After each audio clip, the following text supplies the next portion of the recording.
This side? That side. Thank you. You're welcome.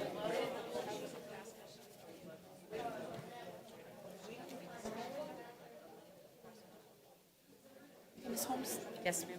this visitor wants to know if you brought an application for, No, To run for school board? I did not. Okay. I did not bring any of those with me. okay, is there, can I run and get one, or is that a Well, different they're process? online, but. Oh, okay. Okay.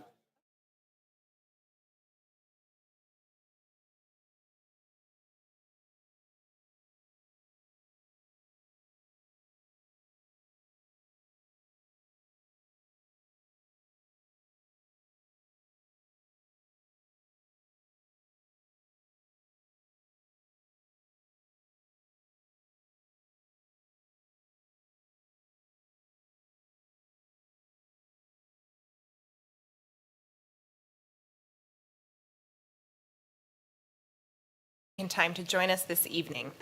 As Thank you. As the Judson Board of Trustees, we are here to set goals and policies and oversee the management of the district. We are responsible for approving budgets, contracts, personnel appointments, and to listen to reports from the superintendent. We are not here to make administrative or management decisions pertaining to the daily operations of the district.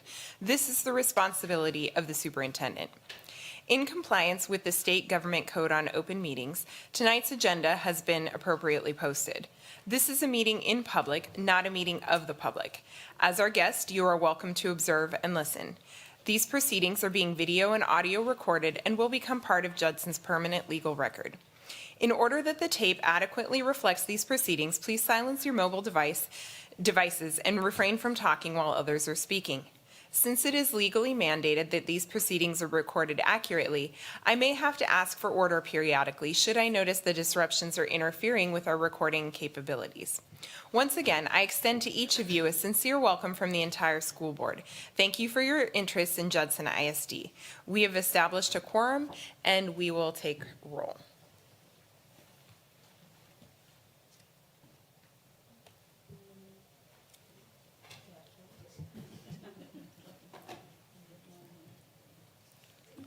And to my left is our interim superintendent, Dr. Fields. Hello. And Mr. Diaz is on his way, but we'll get underway with the meeting.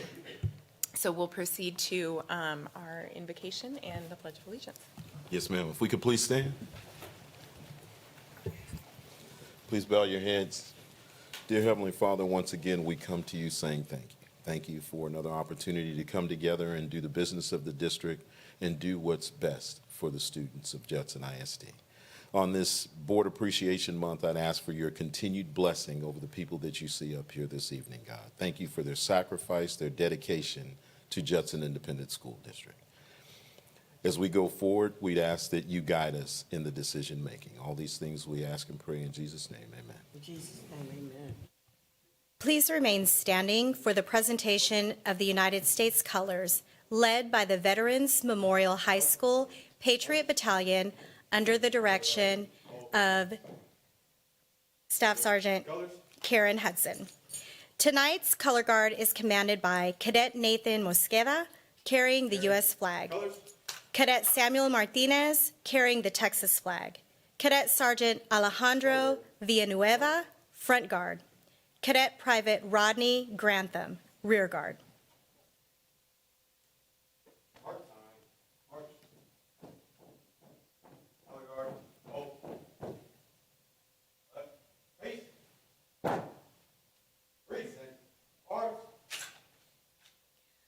Our pledge leaders this evening are members of the Olympia Elementary Honor Society. The Honor Society is committed to supporting the campus and community. They have participated in many volunteer opportunities, including working at the food bank, collecting trash in the community, and volunteering for the organization Feed My Starving Children. They are known for outstanding academic achievement and personal responsibility to provide meaningful service to the school and community. Thank you for leading our pledges.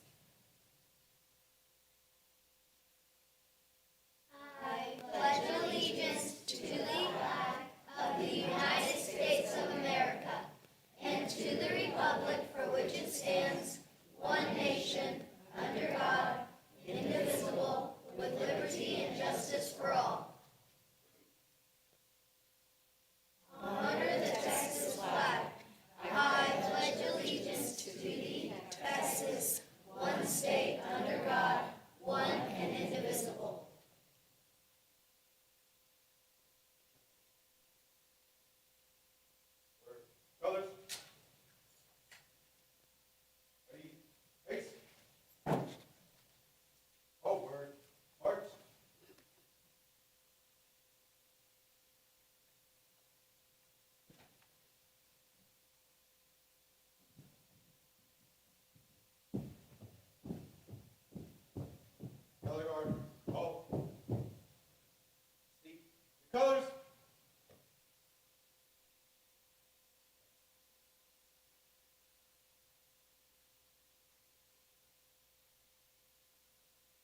You may be seated. And I would like to introduce the members of the Olympia Elementary Honor Society and show our appreciation to them for coming out here to be our pledge leaders this evening. We're going to take some photos, and as they're getting ready, I'd like to introduce Tucker Bishop, Jonathan Brezove, Sophie De Leon, Roman Feltz, Ashton Luce, Stella Licht, Colton Martinez, Ezekiel Ruiz, Thomas Smith, Isaac Trevino, and Quinn Vaughn.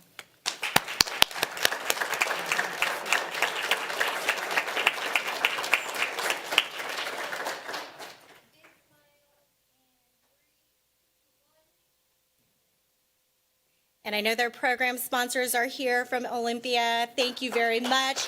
And their parents, very nice job.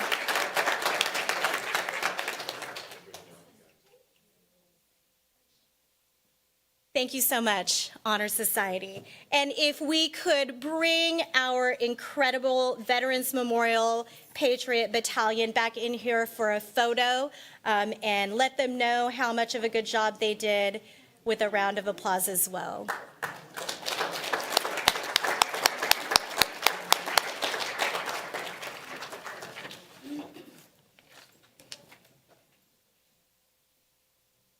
Great job, gentlemen.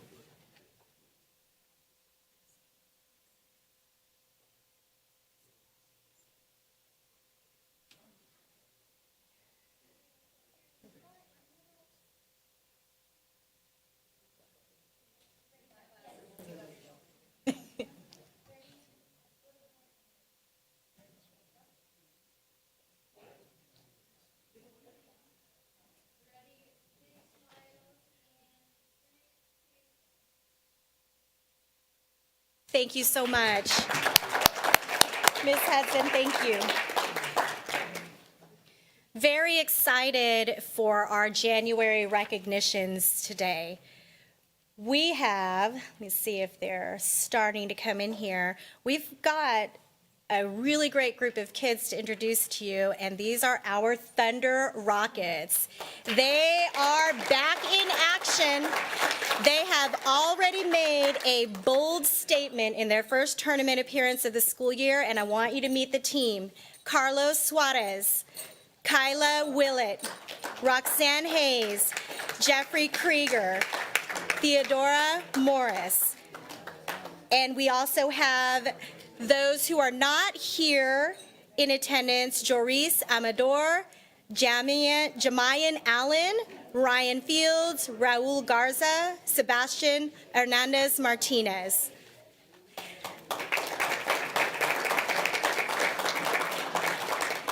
In December, the team participated in the state flag football tournament hosted by Special Olympics Texas in Mont Belvieu, Texas. Our Thunder Rockets team beat Dripping Springs in a nail-biting 22-20 comeback victory to start the day. Then they followed by some tough competition against hometown team, the Fit Crew, where they pulled off a 36-25 win. And then they sealed their victory by beating Goose Creek 30-19, taking home the gold medal.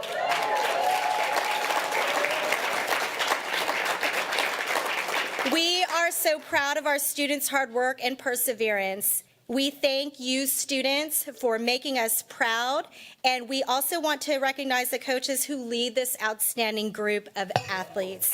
We have coaches Amy Paul, David Saldana, Easton Silverman, Jacques Dupree, Johnny Gonzalez, Natasha McKenzie, and Ray Lopez. Thank you for your commitment.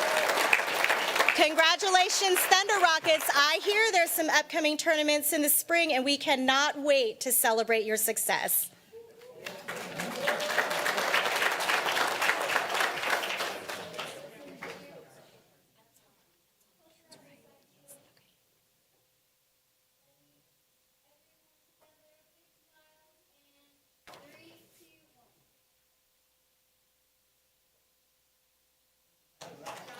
Thank you so much.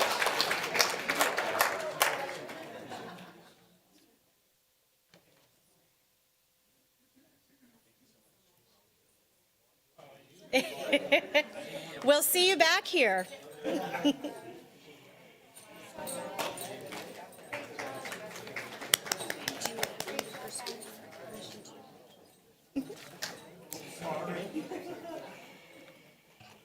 And if you haven't noticed, January is School Board Recognition Month, and here at Judson ISD, we want to take a moment to celebrate and recognize our trustees for their dedication and commitment to the district, its students, and the community. The theme of this year's School Board Recognition Month is Forward Together, which highlights the collaboration among school leadership, teachers, and parents on behalf of students. Recognizing the efforts of our volunteer school board is so important because they volunteer their time to provide guidance and oversight, set goals, and serve as the bridge between the community and the classroom. The work they do is critical to the success of our students. We appreciate our board, who put in countless hours, hard decisions to ensure every one of our students have equitable opportunities to learn and grow, and that our staff are able to work in a place where they can thrive. Thank you, school board members, for your leadership and commitment to produce excellence in Judson ISD.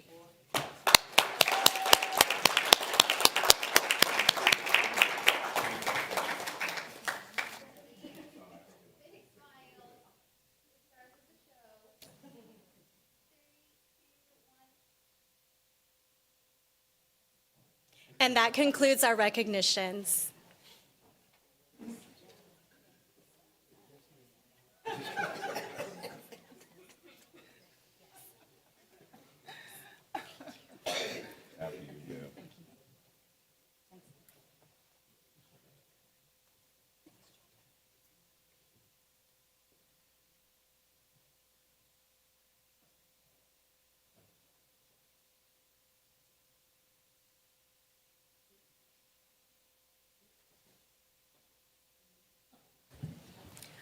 All right, the next item on our agenda is acknowledgement of visitors and citizens to be heard. This is a time for citizens, staff, or students to provide their comments to the board. A meeting that is open to the public under the Act is one that the public is entitled to attend. However, the Act does not give the public a right to speak at such meetings except to address their grievances through the proper channels. As a courtesy to the public, the Judson Independent School District Board of Trustees allows time for public comment. Statements and questions from the audience will not be permitted during other portions of the meeting, so please sign up for public audience if you have comments to present. To have your comments heard tonight, your name and the topic of your comments must be written on the sign-in sheet prior to the start of the meeting, which is located in the rear of the meeting room. Each speaker will be limited to 3 minutes to complete his or her comments. As the presiding officer, I will strictly enforce that time limit. Also, profanity, yelling, inappropriate, uncivil, or discriminatory comments will not be permitted. In accordance with the Judson ISD Board Policy, BED Local, in the event your comment, in my judgment as the presiding officer, constitutes a complaint or charge against an employee or officer, it will be necessary for me to interrupt you, ask you to stop, and direct you to seek resolution of your complaint through the district's appropriate formal grievance policy, DGBA for employee complaints, FNG for student or parent complaints, or GF for public complaints. By law, the Judson Independent School District Board of Trustees cannot lawfully discuss, deliberate, make comments, or make a decision on any matter raised in the public comment period, which is not specifically listed on the board agenda for this meeting. With those cautions in mind, we will now be glad to hear the comments. Ms. Vanessa Garza, you are the first person.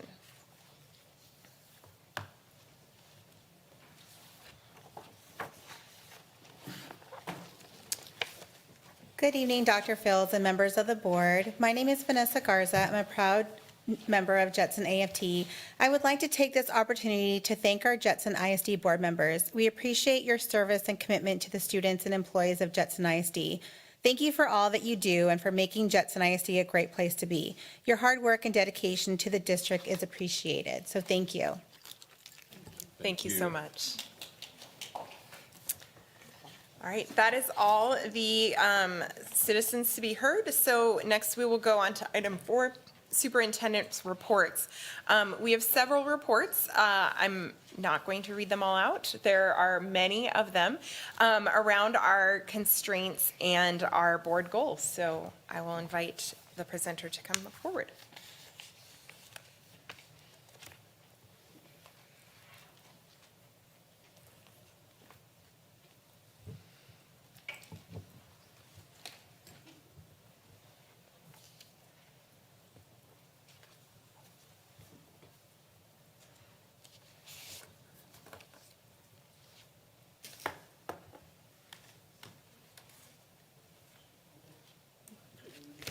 Good evening, Madam Board President, members of the board, and Dr. Fields. Today, I will be sharing with you the Texas Academic Performance Report.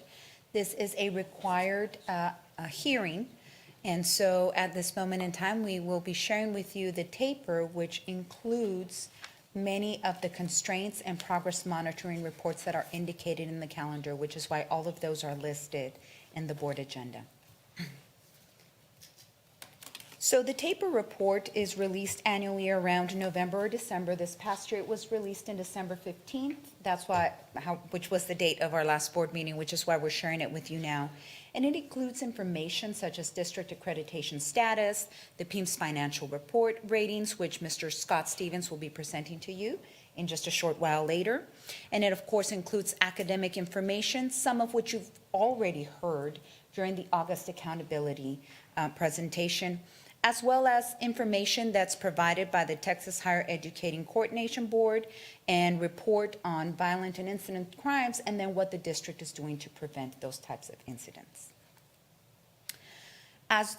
Well, you'll be hearing in just a few minutes that our first rating was an A, which is a superior achievement rating. And our state accountability rating, we're very proud of our B. And the accreditation status has been paused due to COVID. Our 2022 district accountability rating is an overall of a B. It's 81 points out of 100, and it measures the learning of our students and whether or not they are ready for the next grade level. It also includes information about the post-secondary success of our students. So that B is a conglomeration of 3 different domains. 2 really ones, and I'll get into that in just a minute. What I'm showing you here is the change over time for our school district. As you can see, in 2017-18, we were rated a C, but in 18-19, we moved to a B, and then unfortunately, 2 years, we were paused due to COVID, but we're very proud that the year after, in which we have now been rated again, we have met those pre-COVID conditions, and we're back to scoring an 81. So when you think about the district accountability rating, the state rates us based on the best of 2 domains. Domain 1, which focuses on student achievement, which are our STAR scores, and it includes college, career, and military readiness, or the best of student achievement or school progress. So they take the best of those 2, that accounts for 70% of the district rating, and then closing the gaps, which you can liken to the federal accountability, is 30% of our rating. And the closing the gaps focuses on the fact that how is the district performing in closing the gaps between different student populations.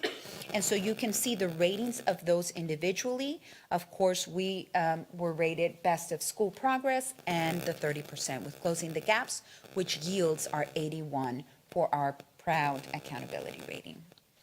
We have our campus distinction designations, and we're very excited to share with you that we did increase in our distinction designations. It's broken down in our presentation by elementary and secondary.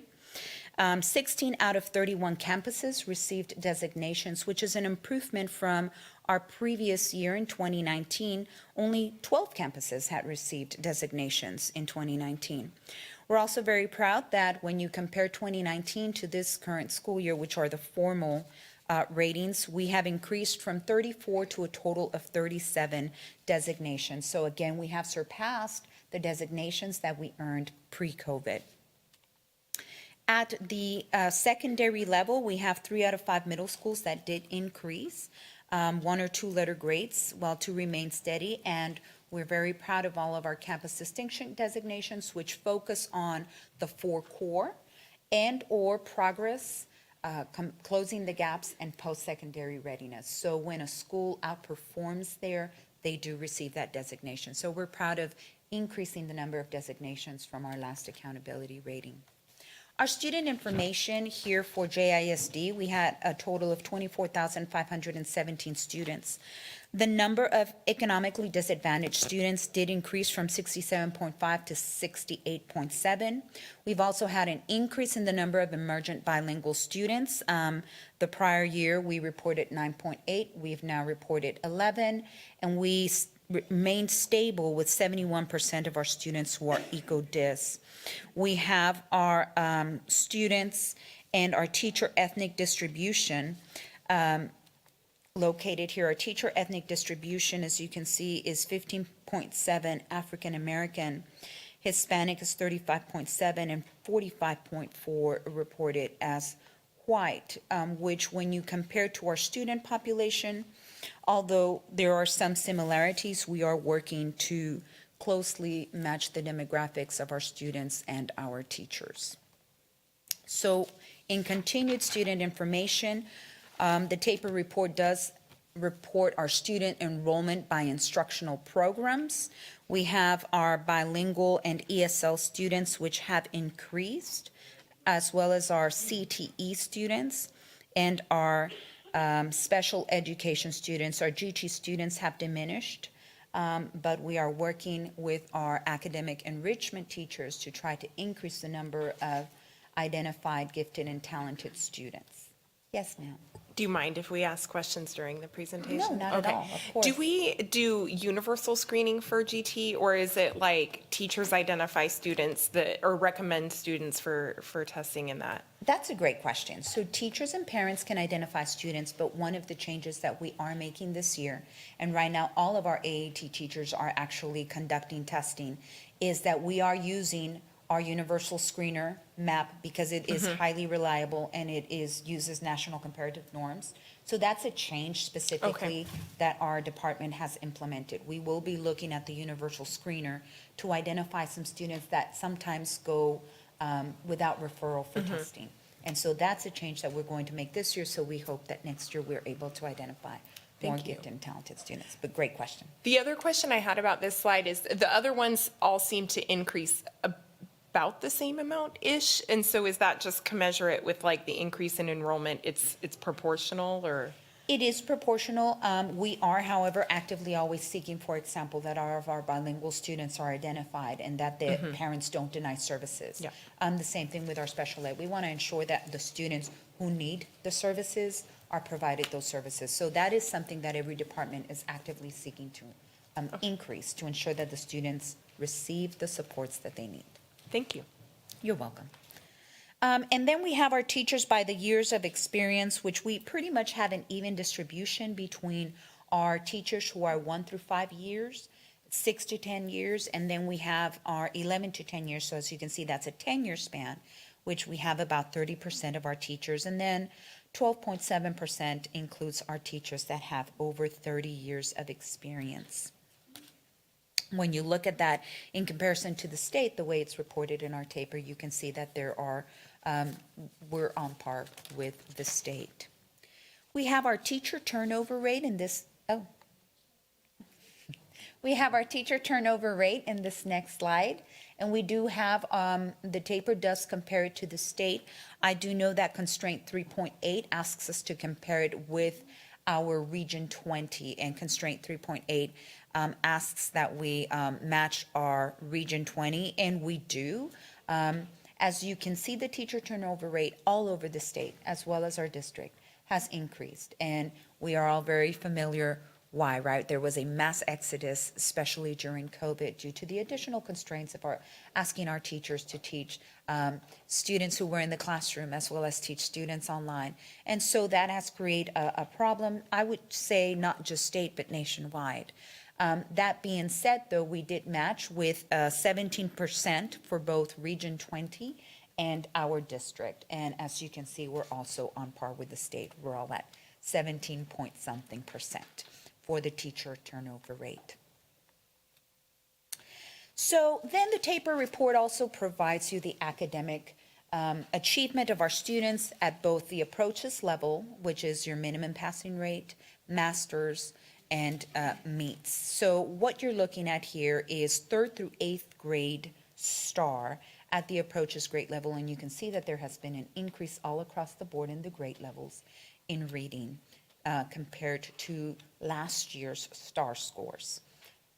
In mathematics, you can see the same increase all across the board from 3rd through 8th grade.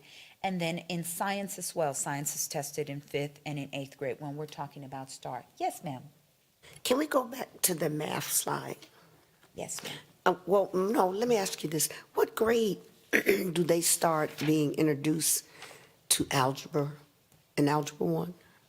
Some algebraic concepts, so if you look at the TEKS, there's an algebraic strand all the way from elementary. But when you're talking about more of the true algebraic concepts that relate to high school, I would say that you can start seeing some of that in 5th, 6th, 7th, and 8th grade. But they start testing formally in 3rd grade. For, on algebra? No, just regular math. Oh, right, Yeah. okay, because Yes, ma'am. 8th grade? Okay, thank you, ma'am. And so what I'm showing you here is STAR. In an upcoming slide, I will show you end of course, which would include Algebra 1. Thank you. And so then here we have science also with a considerable increase from the 2021 scores. And then social studies isn't tested until grade 8, and that is grade 8 here. So now this slide shows you the end of course exams, which we have 5, English 1, 2, which there was a slight decrease from the previous year, but you can see an increase in Algebra 1 of 7 percentage points, in biology, and an increase in U.S. history at the approaches grade level. And this does include the cumulative performance from EOCs that were administered in June, because that counts as our first assessment for the year's accountability. It actually begins in summer. And then in December, because we're a 5x5, so we test our students, not just our retesters, but our first-time testers in December, and then spring 2022. And those 3 assessment administrations constitute our entire accountability cycle for the year. So that being said, now I'm showing you a conglomeration of all of our tests in all subjects and these specific grade levels at the meets grade level performance. And you can see that we have some great increases. Overall, in all subjects, you see an increase of 7% at the meets level. That's important because that's where our federal accountability counts. And when we're looking at domain 3 for closing the gaps, they don't look at approaches. They look only at meets performance and above when you're talking about federal and domain 3 closing the gaps. Then we have our master's grade level, right? So these are our students that the state says if they perform at master's, they are ready to go. They won't need those interventions, and they are post-secondary ready. So you can also see an increase in all STAR areas, all subjects of 5%. And then you can see those increases in reading and math and science and social studies with a slight decrease. Now, when we are looking at the following slides of JISD attendance and dropout rates, I'd just like to remind you that these are actually, this data always lags 2 years. So when you're looking at this, that's why we're showing you the 2019-2020. You can see when you compare the Judson ISD with the state, we do have a higher attendance rate than the state. We're at 96.4, whereas the state in 2020-2021 was at 95. Our dropout rate is an area where we are actively working to improve. We are at 3.8%, which is slightly higher than the states. When we look at our graduation rate, we are talking about our 4-year longitudinal rate, which is basically, it's talking about our cohorts. Our group of students that are coming in 9th grade in 2017, 2018, and so they are followed through their expected graduation rate in 2021. That's not to say that we graduate students after their 4-year cohort, which we do, right? But what this is presenting here is just the 4-year cohort, and so we graduated 87.2% of our students. Our college readiness indicators, where 32.5% of Judson ISD high school students have earned an advanced or dual credit course completion for the 2021 school year.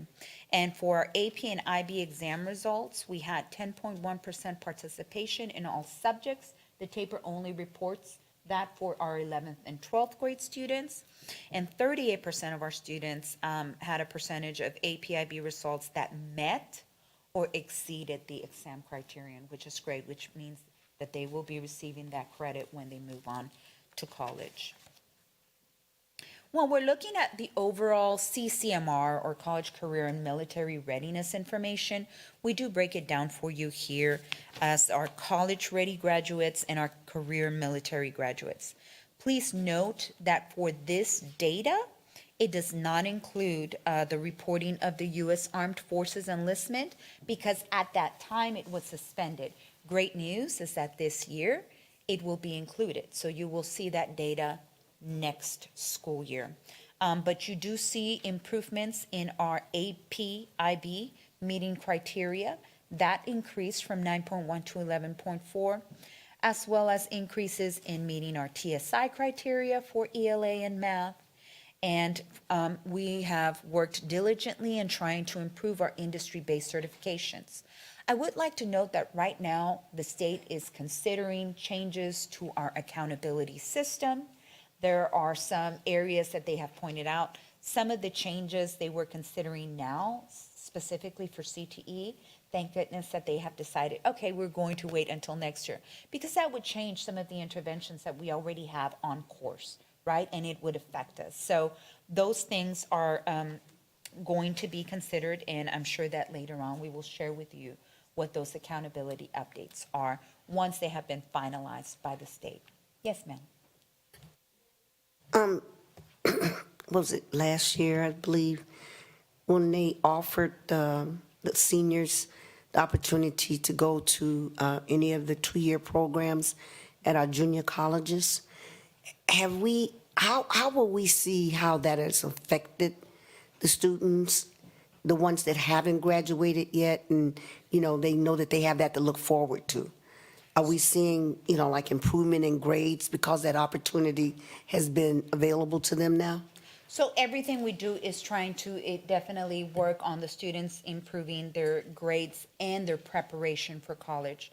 So I would say yes, I can tell you, and that's one of the things I'll be reporting on in just a few minutes, is that we're actively working to prepare our students to be ready by giving them those TSIA assessment. And that's one of the things that I can tell you is being done very strategically at all of our high schools.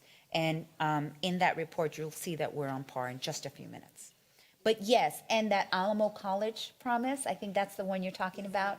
Yes, it has continued this year. One of the things that our district is doing to try to promote is we're offering free caps and gowns for all seniors who register for the Alamo Promise. And then our counseling department is working well with those seniors to make sure that they complete all of the other steps that go with it. But that's one of the things that we're doing, just to be able to, dangle that little carrot to ensure that our students are taking advantage of the opportunities that are being put out there. Yes, ma'am. Amen to that.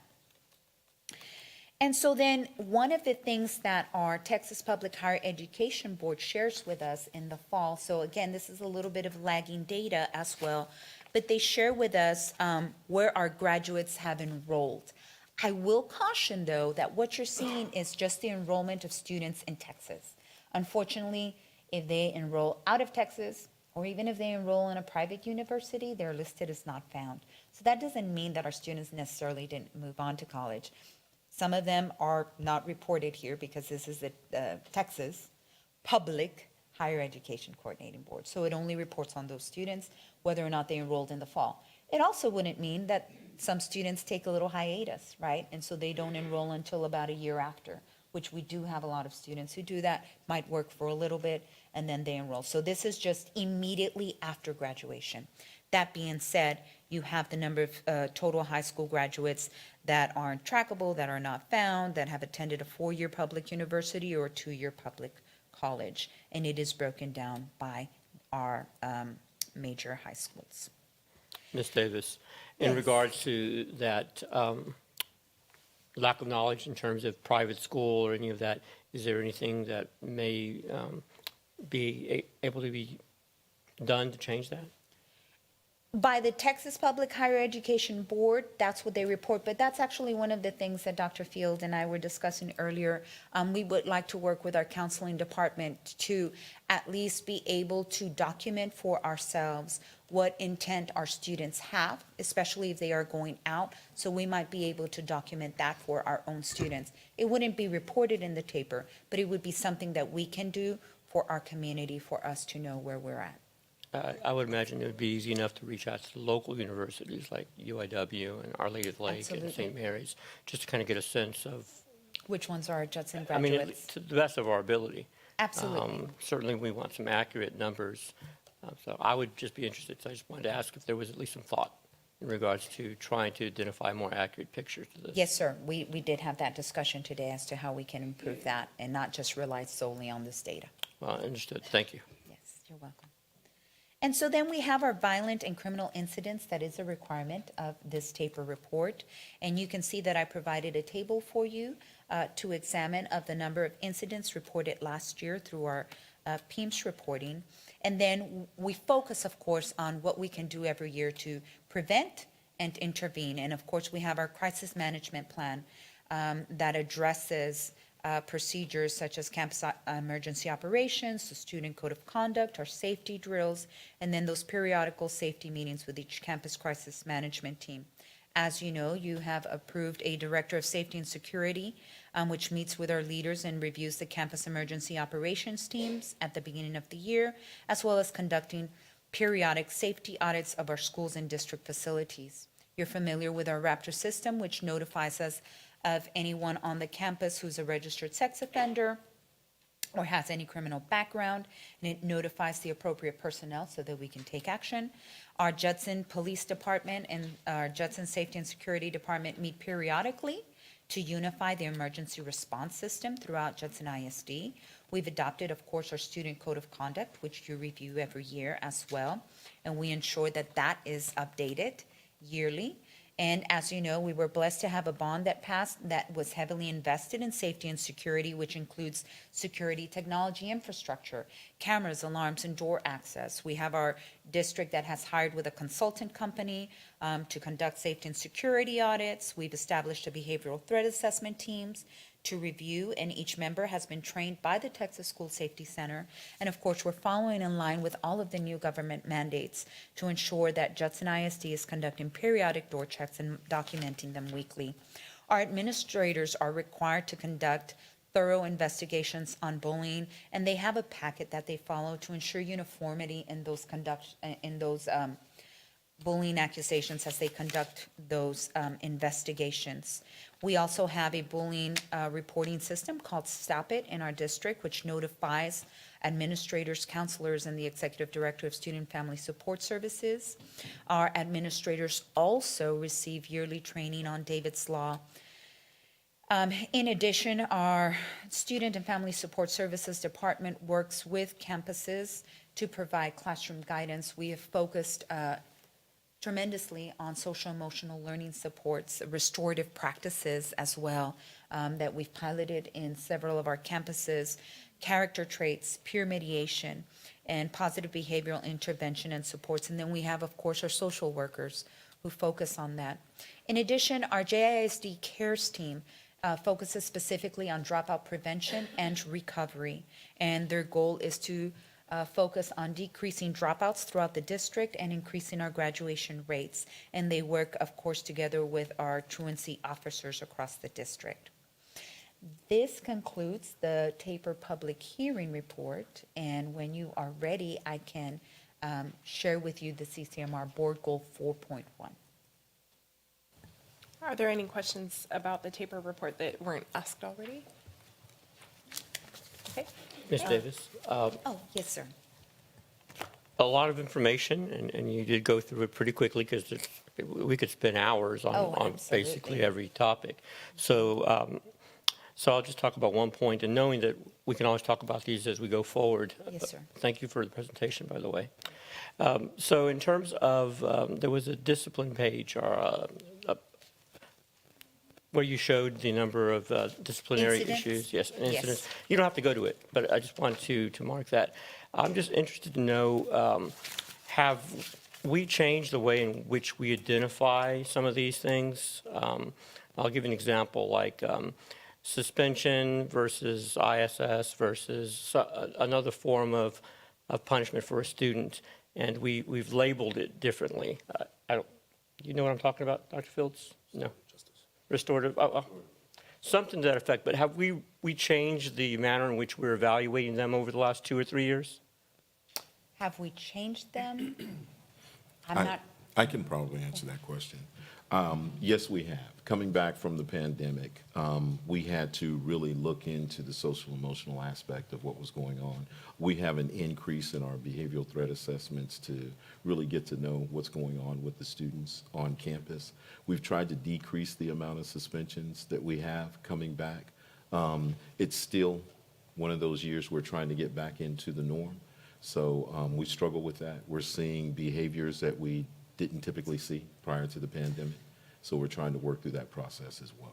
I needed the confirmation, and thank you, Dr. Fields. Yes, sir. The reason I make this point is because I continue to advocate with my commissioner, with my city council member, with the state, in terms of additional support to help us in areas in the city. And San Antonio, we have opportunity. I'm not saying we haven't done work. We have, but we have opportunities to do more in the areas that are in the southern part of our district. And so trying to give them a vision of where we've been in the last 5 years, even the last 8 years, trying to give them a true apples-to-apple comparison of how things have either increased or diminished. And so I want to look into that a little deeper, and obviously offline, not right now, because I certainly want to see what we can do to truly change the course. I know we're doing as much as we can on the social emotional end, but we certainly need partners in our community, and I think as we go to advocate in Austin and so forth, we need to start talking about that type of support specifically, and I think there's opportunity. So just wanted to echo that. Thank you. yes, sir, thank you.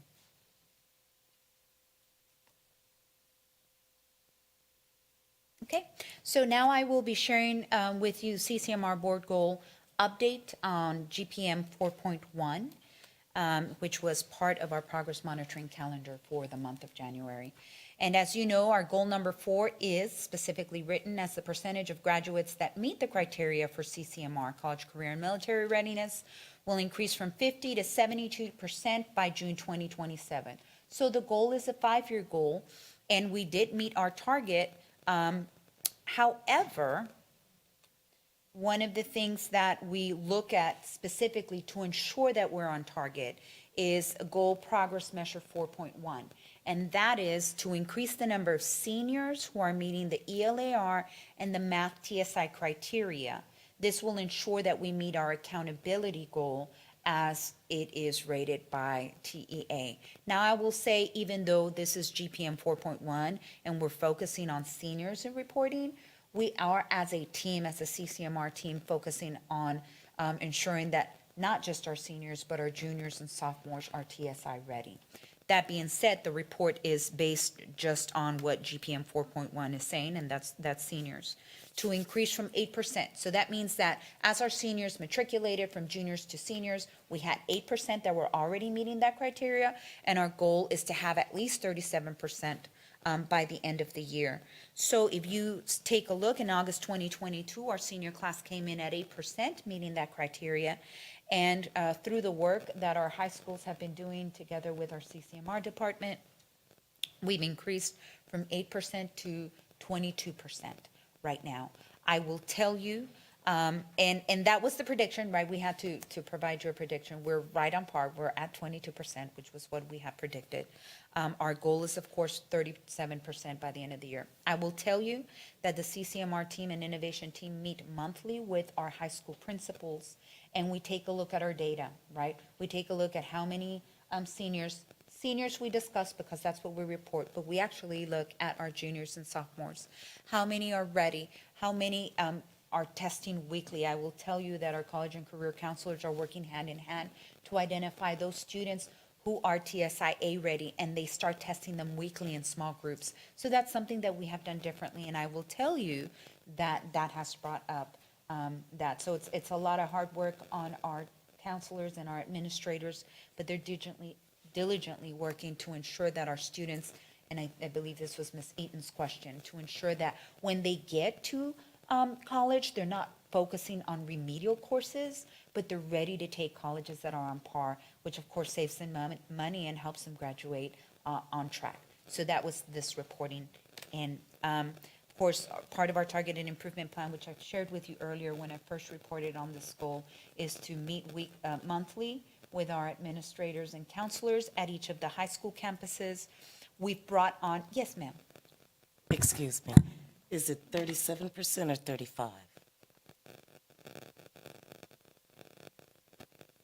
I have 37. If it's 35, great. But I have 37 on here. Our agenda says 35, so that is probably And- why, and is that also- why you're asking? Okay. Also, the presentation that we Oh, were okay. sent says 35. But I Excellent. hear you saying 37, so. Well, that's our goal. If 37 is our goal, but if we hit 35, that would be great. That would meet the goal of the board. So yes, the goal of the board is 35, but we're striving for 37.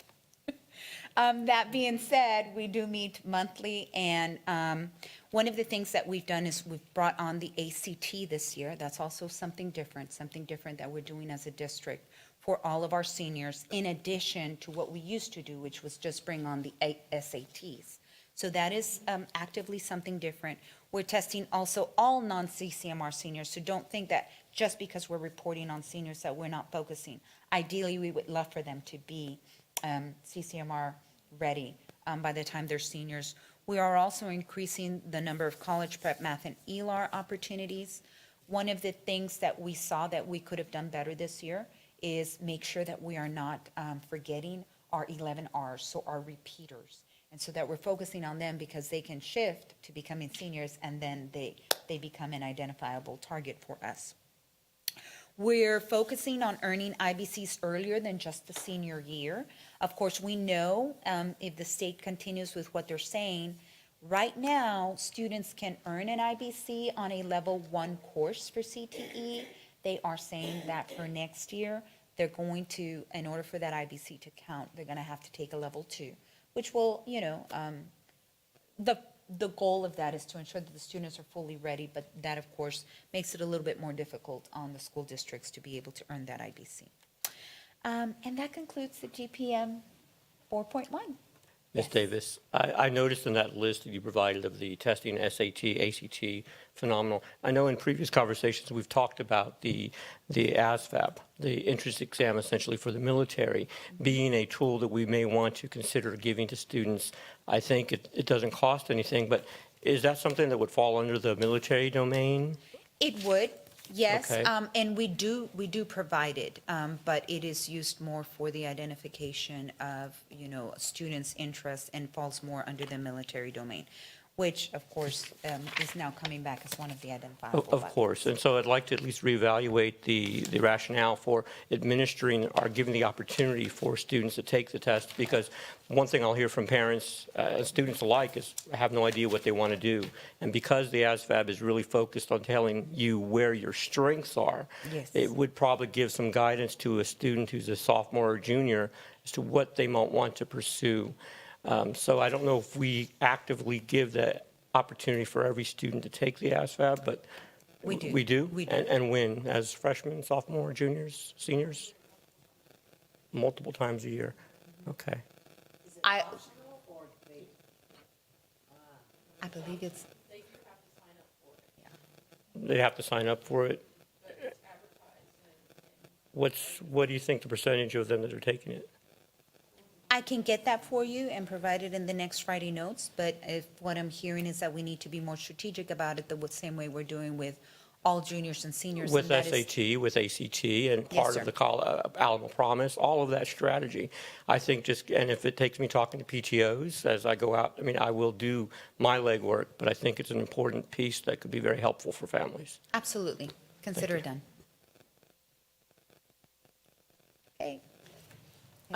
Something that I noticed particularly on the TSI data, because it was laid out this way, but my theory is that it holds true in almost any area, is that as we disaggregate the data along lines of race or ethnicity for students, our Asian and white students are doing much better than the average, and then our usually our Black and our Latino students are lagging behind that. So I'm curious, because a couple of our goals like specifically name that like we won't have those gaps, and I think our accountability also like is tied to not having gaps there. So I'm curious like what our approach is to make sure that we're trying to close those disparities.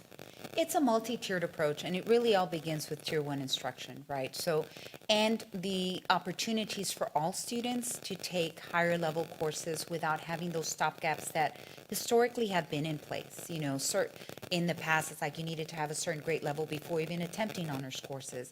We've removed all of those stopgaps because we want to ensure that anybody who wants to be able to enroll in an honors course can, in preparation for those dual credit courses.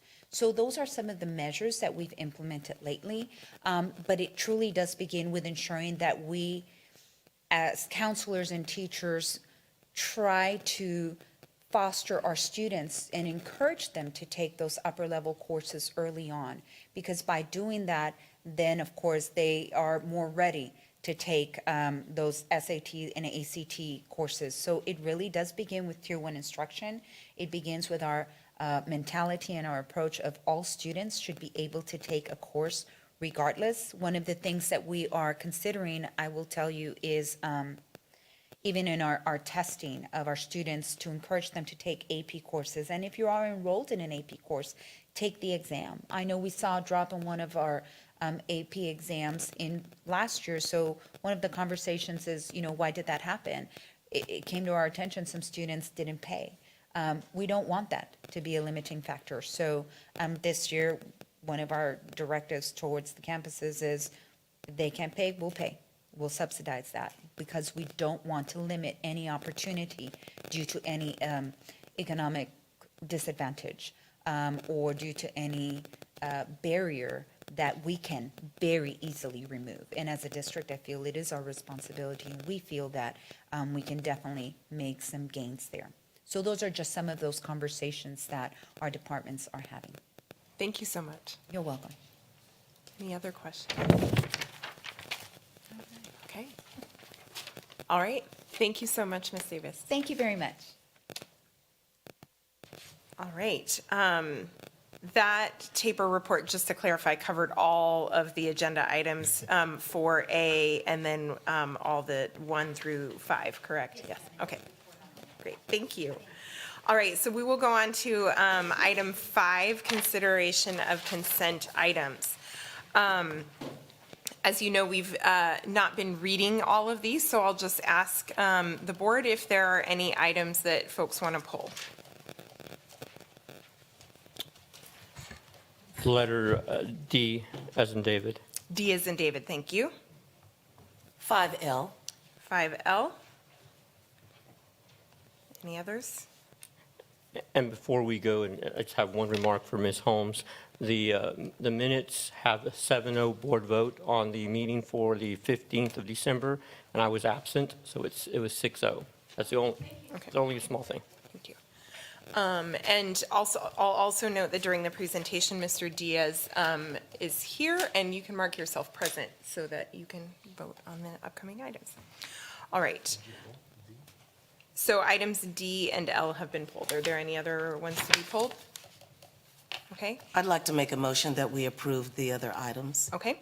That has been moved and seconded, so we will be voting on items 5A, 5B, C, E, F, G, H, I, J, K, M, and N. And give me just a second. Okay, you can proceed to vote.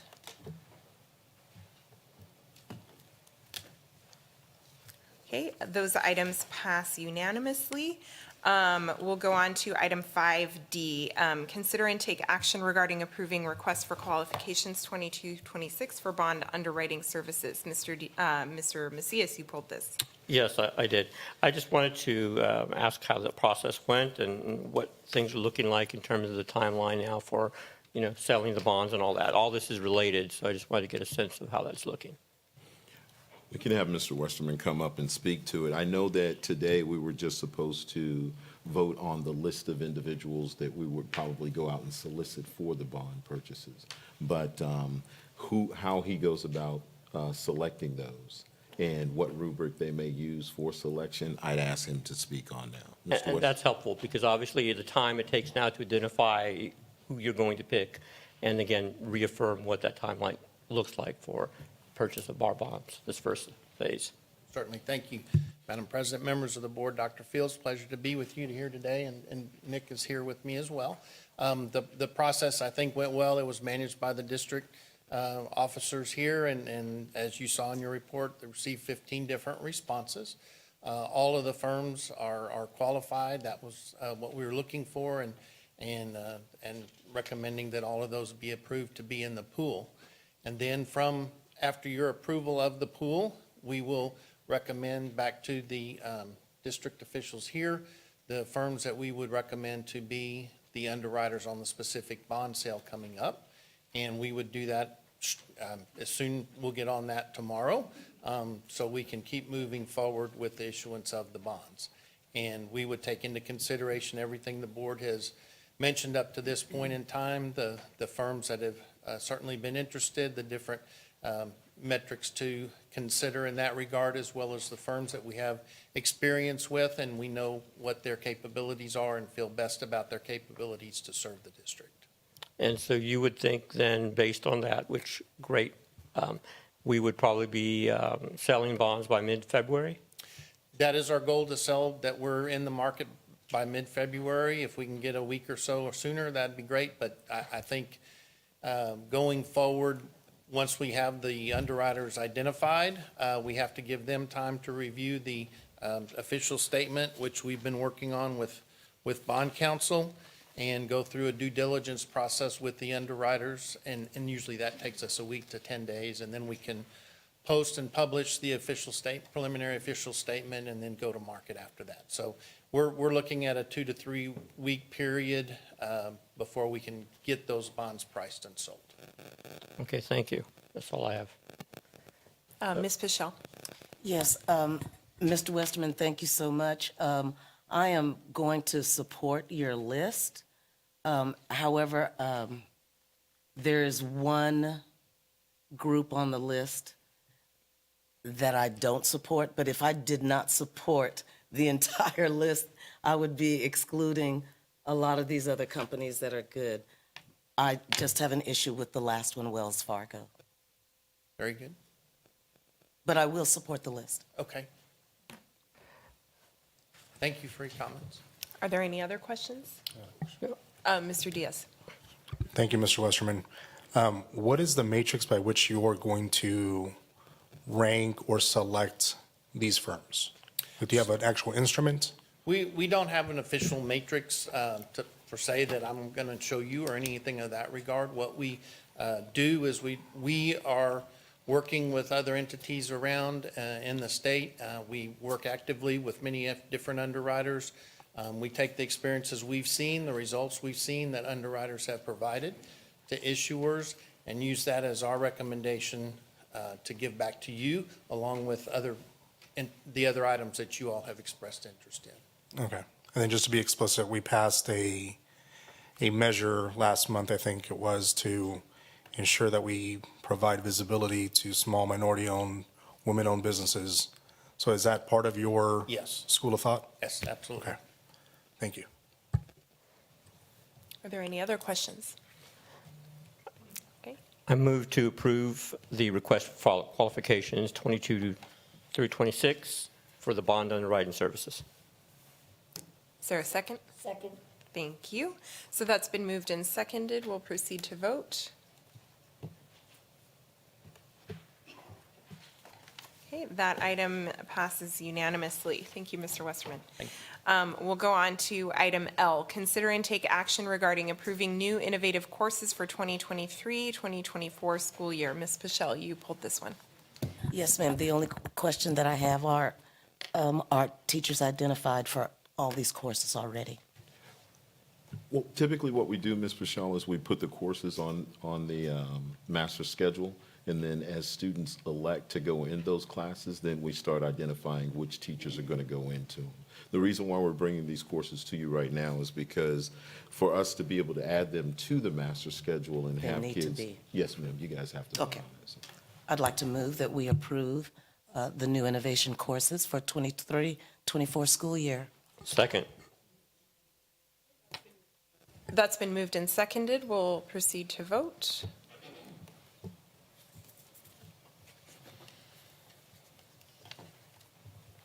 Okay, that item passes unanimously.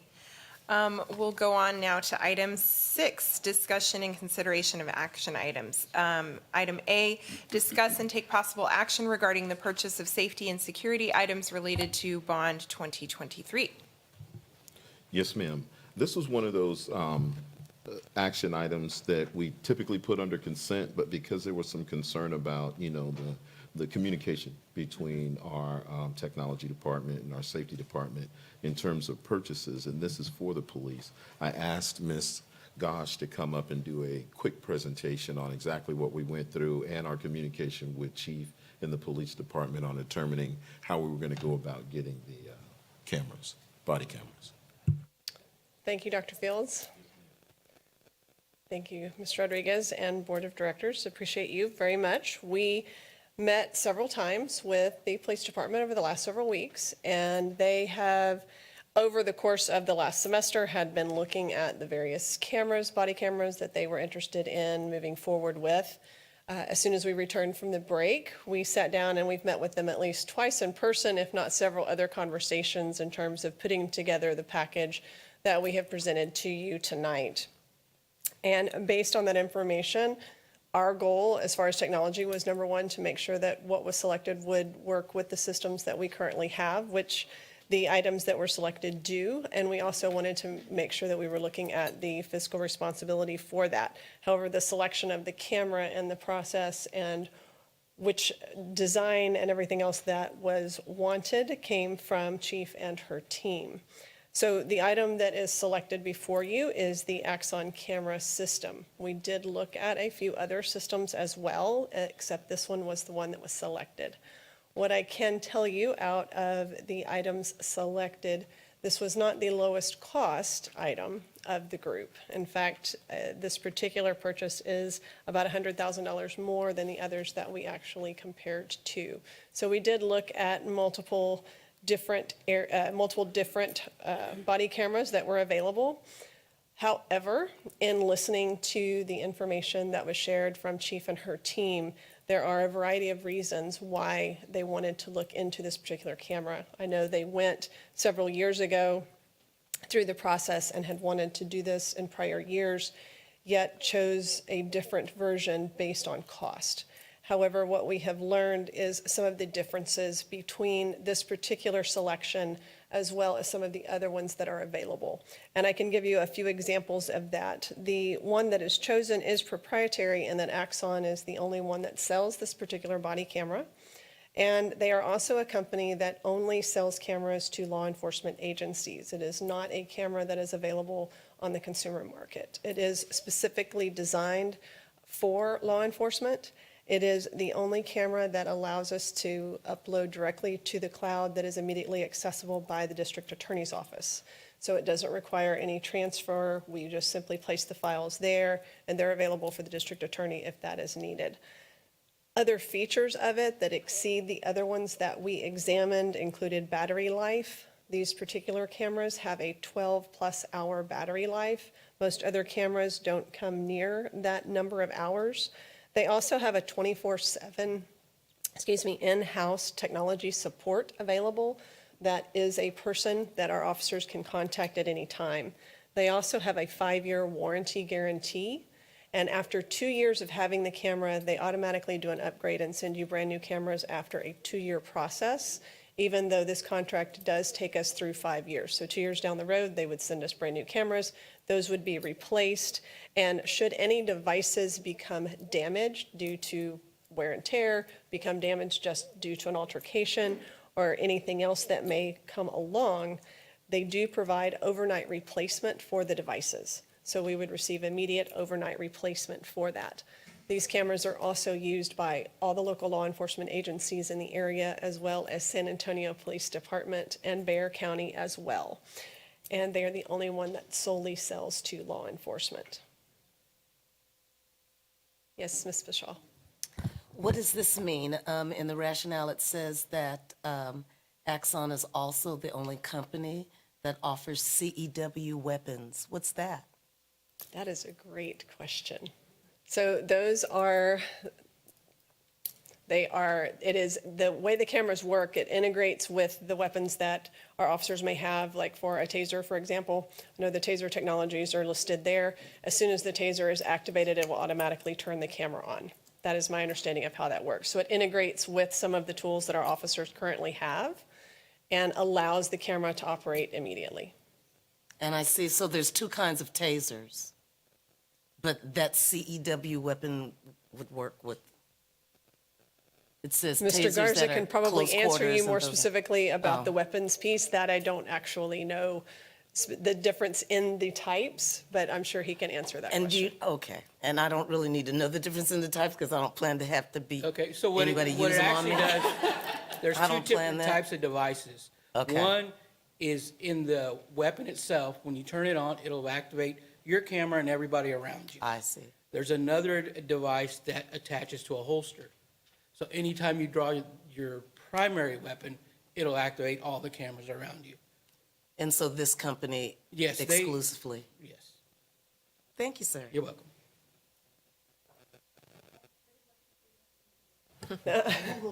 Okay. Are there any other questions? Okay. Is there a motion?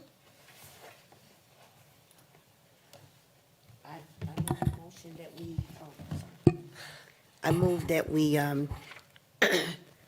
approve the item 6A as presented to us in our board packets and discussed here in this meeting. Thank you. Is there a second? Second. It's been moved and then it was seconded by Mr. Diaz. We'll proceed to vote.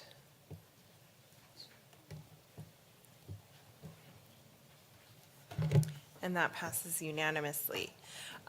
Next, we will move on to item 6B, discuss and take possible action regarding adjusting the district guidelines for pre-K 3 and pre-K 4 programs. Yes, ma'am.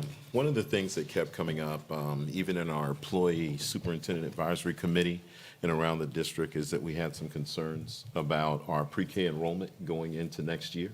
So before we made a recommendation to the board, we wanted to do some background work as well and put some numbers together. We were able to do that in this presentation. So at this point, I believe Dr. Tagenall will start off, but there are several people who may speak to the information in the packet.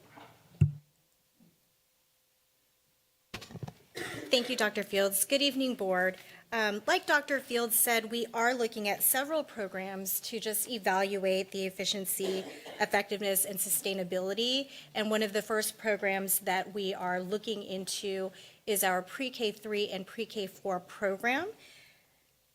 You can see on the screen that there are several pre-K eligibility criteria.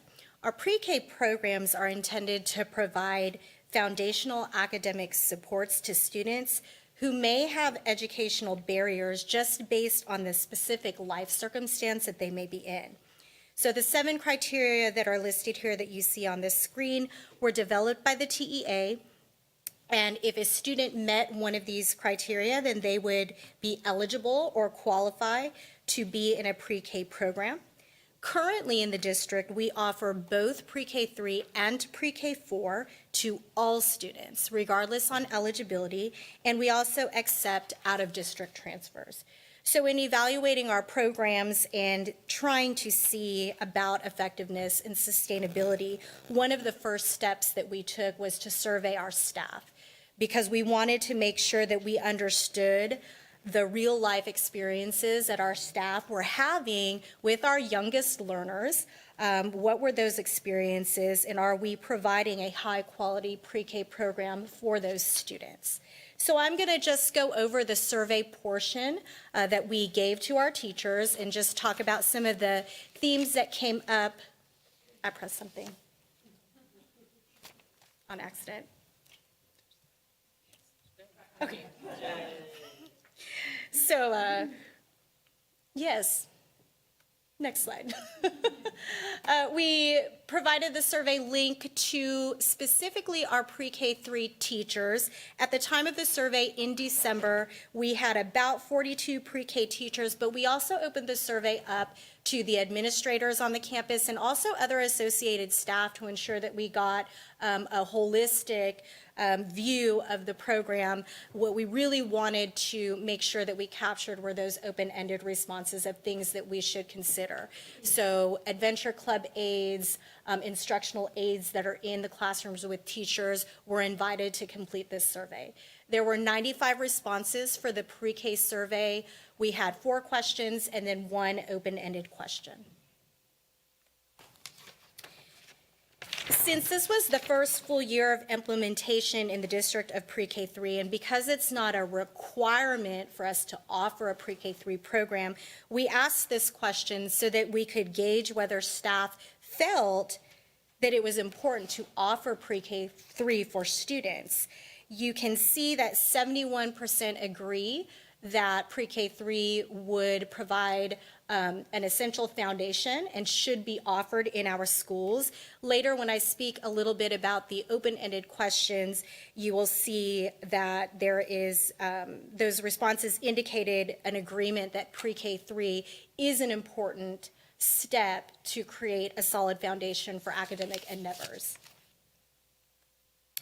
We asked about what staff use to teach the students, and the feedback would be used to improve curriculum design and pacing. So the question had to do with the specific curriculum that they're using in the classroom, and we asked if they felt they were able to teach that curriculum to fidelity in their current classroom setting, and we had 40% of the respondents agree. We asked about resources and furniture and whether or not they felt that their classrooms were equipped with the necessary resources. 38% agreed on that question. We also asked about the physical environment, the structure of the building, the classroom. 36% agreed that the building and the environment was conducive to running a pre-K program. And when we go over the open-ended questions, some of these reasons why there's a low number or percentage of agreement will be stated. So I'll move into the pre-K4 survey before going into the general open statements, just because the themes were all very common. So we sent at the time around 81 pre-K4 teachers this survey, and again opened it up to principals and other associated staff. We had 109 respondents, 4 questions, and then of course our open-ended question, which allowed for them to give us input on other things that we needed to consider, or we should consider when we were evaluating these programs. Since we're required to offer a pre-K4 program in the district, we didn't ask that same question about do you feel that this is an important foundational skill, but we did ask a similar question about instruction and the type of curriculum that they use. They use specifically Frog Street curriculum to teach in their classroom, and you can see that 48% agree that they're able to teach that curriculum to fidelity in the current classroom setting. Pre-K4 also requires a specific assessment to gauge academic progress. It's taken in the beginning of the year, the middle of the year, and the end of the year. So we asked teachers if they felt that that assessment provided them with the data needed to be able to guide their instruction, and 47% of the staff agreed on this question. We asked a similar question about if they felt they were equipped with the resources and furniture needed for their pre-K class, and we had 39% agree. And then a similar question again about the physical environment, and we had a 30% agree that they felt the structure and configuration was conducive to pre-K 4. So we'll move into just some perceptions that we gathered from our open response questions. Reading all of the comments, it was very clear that Judson ISD has very passionate teachers who are very invested in the education of our early childhood learners. And that was evident in comments like, I love pre-K. This is the best grade level to teach. A lot of comments about the love of teaching. And so I found that that was very positive for us. There were responses that indicated that there's a bigger connection to family and community when you have programs like this and younger learners coming in. Several of the comments indicated that the program setup that we do have is very well planned out. And a comment that I think piqued our attention was that we have great pre-K programs in Judson ISD. They have great potential, but with a few tweaks, we can make them even better. And so I thought that that was a positive sentiment that we felt in reading those comments. There were, though, some areas to improve indicated based on some of those open-ended questions. Comments indicated several concerns just about safety and supervision, and that mostly had to do with a need for smaller class sizes. Our teachers feel that the class sizes are too large, the classrooms are too small, and so that could cause some issues there. Play areas that were more appropriate for those gross motor skills that those younger students need to have needed to be available. Restrooms being located not in the restroom. We have a large number of pre-K 3 and 4 students, and so in order to put them in classrooms, they may not necessarily be in a classroom where there's a restroom in there, and so some of those comments came up. The bullet point that you see there on maturity mostly had to do with the difficulty and the challenges on potty training students at age 3 and 4. We have guidelines that came up. Many teachers considered or wanted us to consider the length of the school day, specifically for our pre-K 3 programs, and considering making it a half-day program, which is something that we used to do for that group of students. And there was a very common thread of not allowing out-of-district students into the programs. The resources and curriculum concerns just, I think, are actually very important to us because we're going to be able to take that feedback and improve pacing and timelines and things in order for them to be able to teach the curriculum to fidelity and provide them with the resources that they need. And since a common concern was out-of-district students and the eligibility, we also took a look at enrollment data. So Ms. Gosh is going to come and talk a little bit about the enrollment data to give more information about why we are coming to a recommendation that we will.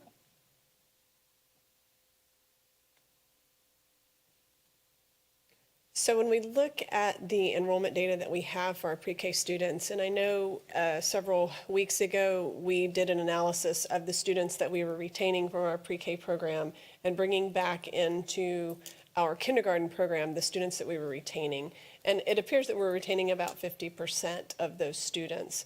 However, when you look at the numbers of students that we have that enroll in our district that are in-district students versus out-of-district students, it appears as though we are retaining our own students versus the ones that we may or may not be bringing from out-of-district. So in terms of looking at this, what we want to look at is the number of students we have in our classrooms in terms of teachers and in terms of students from in-district and out-of-district. Now, our out-of-district employees we do separate those out because we have offered that as a incentive or a perk, I would so to speak, to our employees for their children to come to school where they are. So we separate those out so we know how many of those children we have in terms of enrollment. And we do have students that come in and out of the district. The out-of-district Enrollment does happen throughout the year, as it would as a student that came and moved into our district. So these are the numbers that just show the total enrollment. Now, out of these numbers for pre-K 3 and pre-K 4, we do have specific criteria that I know is going to be discussed in terms of eligibility for funding. So when you're looking at students enrolled in the pre-K program, pre-K students in the pre-K 3 program are eligible for half-day funding. So we receive half funding for those students, but only for those that are eligible. The students that are coming to the pre-K program that are not eligible, we do not receive any funding for. The pre-K 4 program is a fully funded program in that you would receive full ADA funding for those who are eligible, but not for those that are ineligible. Oh, there we go. There. Ms. Gosh, I just want a point of correction. If the students are eligible, but it's pre-K, we receive half ADA, correct? Not the full Correct. ADA? For pre-K 3, that is Understood. correct. So we would get half of what they typically get? Correct. Okay. Correct. And so when we look at our numbers for eligible and ineligible, from in-district, we have about almost 1,800 students who are eligible for funding between our pre-K 3 and pre-K 4 program. And we do receive about 300 students from out of district who are eligible for funding, and 26 of our employee children are also eligible for funding, for a total of 2,121 eligible students that we do receive funding in order to provide for our students and for our campuses. The ineligible students, we have about 481 that are attending our campuses in the pre-K 3 and 4 program that are in district, so they are our students, but we do not receive any funding for them based on eligibility. And we have 95 students that are out of district and 15 employee students, for a total of about 591 students. When you look at the FTE, which is the full-time equivalent for that, we are funding about 26 teachers based on non-funded students attending our campuses.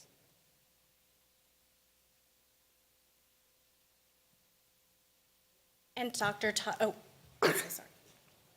I'm sorry, ma'am. Yes, ma'am. So if we were to go to half a day, does that change the funding at all?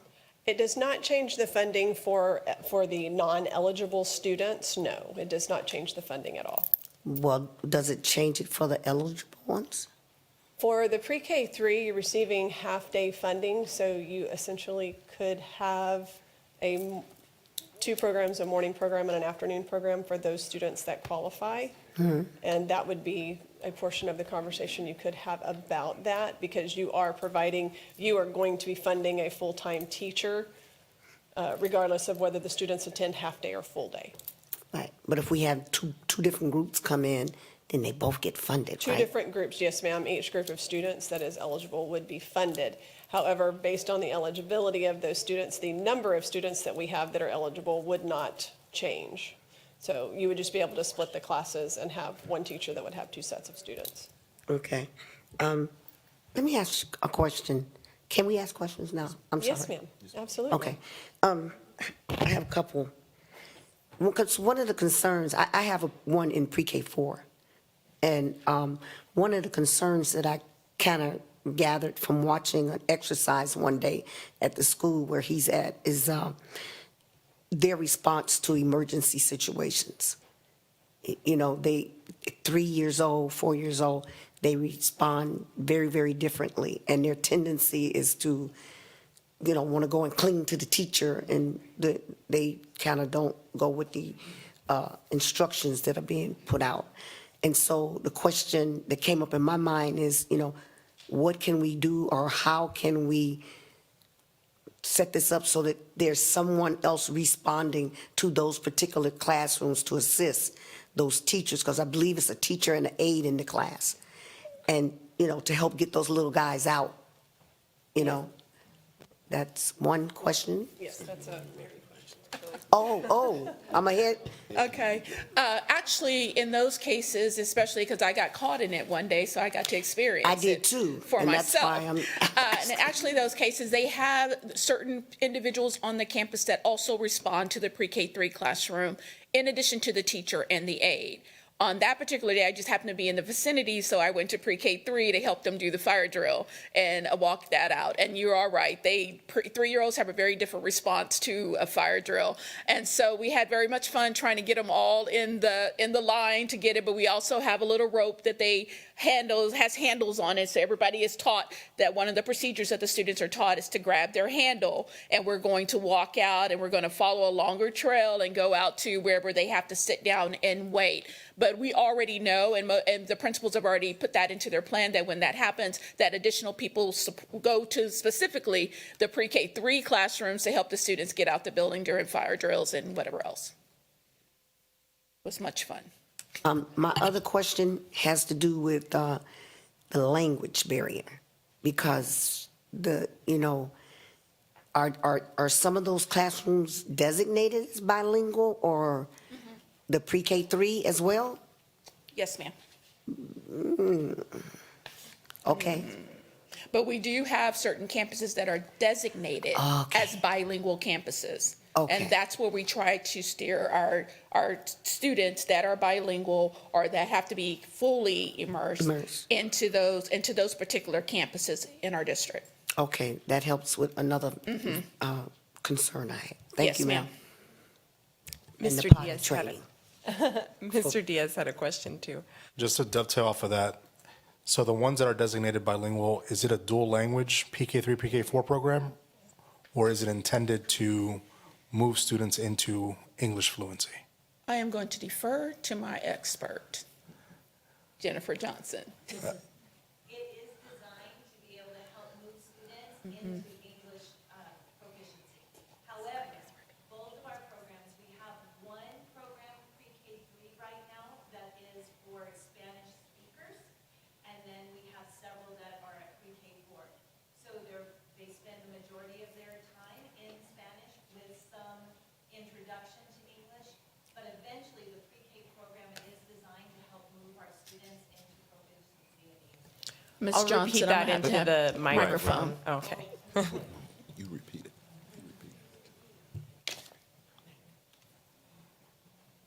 Usually I use my loud teacher voice so everybody can hear me. But I understand that we also need to have that so that everyone can hear. So right now we have offering one pre-K 3 program in our district that is Spanish speaking. And the others are English speaking, but there are typically aides there available to help students who are in that transition.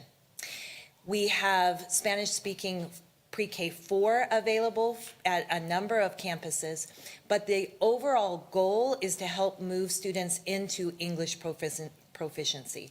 That is the purpose of the program as designed by the state. So I guess to distill it down to purpose, right? The purpose is to move them into English, not necessarily create biliteracy, bilingualism. Is that correct? So- And is that a state mandate? The state would, the purpose of our pre-K programs is to help all students develop proficiency in their English language and be able to move forward and be proficient in English. That doesn't mean that we don't offer here programs as well that value their home language. We do, and we utilize that home language and celebrate the home language. But to be able to meet the state requirements of helping students to become proficient in English, that does have to be a focus of ours. Got it. Okay. Thank you for that clarification. And then just to fully appreciate the classes, remind us how many scholars per class, just to fully appreciate it. The state recommends that it's 11-1. So you will have a teacher and an aide, so 22-1. 22-1. Through- To 2. I mean, 22-2. I'm 11-1, 11-1, 22-2. My degree is in English. Okay. So with that said, with the realities of the actual class makeup, whether it's qualitative or quantitative, how much time is actually spent in something geared towards some structured instruction versus the reality of kind of maintaining 3- and 4-year-olds, like, alive and like functioning? Our goal, I can see Jennifer coming up. Our goal is to remain faithful to the curriculum that we have chosen for those classrooms and the structure that we have chosen for those classrooms. However, Sure. 3-year-olds are very different from 4-year-olds. I can tell the difference when I walk into the classroom. 3-year-old classroom, there's a lot of other things going on. You have kids crying, you have kids that don't want it, they want to play and not sit down and do the iPad work or do the drawing or whatnot. A 4-year-old classroom, I can walk in, it almost looks like kindergarten around about now. Okay. Am I hitting it? Come on. So our pre-K3 program uses a curriculum that has been identified as HQIM, High Quality Instructional Material by the state, and that's the creative curriculum teaching strategies. This particular curriculum identifies that students learn, pre-K3 students primarily, learn best through play-based approach. And that means there are structured lessons that occur, but they also recognize the fact that that should be done in a manner that's highly engaging for our kids, and so that it feels more like a game. This particular curriculum covers all 10 of the required domains. So in pre-K, it's different than our TEKS. There are 10 required domains that students receive instruction in. And that includes things like gross motor, fine motor, social emotional development, reading, and math, but it looks a little bit different. So as students are learning, one of the things that they do in pre-K3 would be something that others might come in and say, well, all they're doing is playing. But what they're doing is actively engaging in activities at centers or stations with materials that have been designed to help students to focus in on patterning or on color discrimination or on counting, or identifying differences between letters and numbers. So they have the opportunity to engage with those materials, but it's more like it is play-based learning. In a pre-K4 setting, there is still that time because they're 4, and that's appropriate for them. But there is also designated times during the day so that the schedule lines out for pre-K4 to say, we have a morning meeting message time period, and that time period incorporates a phonological awareness activity, direct instruction. It incorporates a sound symbol correspondence letter kind of activity, liken that to phonics. It incorporates a time where they're directly teaching print concepts such as this is a word, this is a letter, this is a space between words. All of that is lined out for them during the day. And so they will have what is called direct instruction carpet time. And then they have practice opportunities in centers, and they come back again for direct instruction carpet time. Thanks so much for that. I have another question. Just one more, I'm sorry. What is the fiscal impact of the ineligible students? So Ms. Kashi said it was 26 teachers. So like if we were to put a number on what our investment is on something that we don't get a return on. So what does that look like? if you look at it, and that is based on a 22-to-1 count, so that doesn't take into account the aide that would be in the classroom that Dr. Toppin was discussing. So that's literally the pre-K teacher in the classroom with 22 students. So that is 26 full-time teachers to instruct the ineligible students. Now, I will say that when we look at that, we're looking at that as a district whole. And so when you look at the individual campus numbers for the ineligibles, some of our campuses may only have 3 or 4 ineligible students. Some campuses have as many as a full classroom full of ineligible students. So that the staff member spread is actually spread out. That's 26 employees across the entire district, not at one particular site. 26 or 36? I believe it's 26 to 1 based on the 600 and 591. 22. 591 divided by 22, I think is 26. I think that's what I wrote down. Found the wrong number? 26? 26, almost 27. 26 point something. And like in terms of dollars, I can let you know. 20. and I'll yield after this. 1.6 million. What did you? Yes, sir. Yes, ma'am.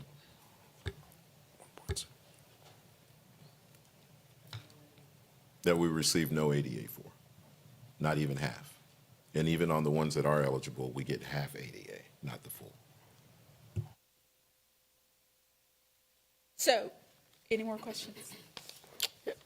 I did have one, just to go back to pre-K 3, just so I understand, dual language, we were talking a little bit about that earlier. Do we offer dual language in pre-K 4, pre-K 3?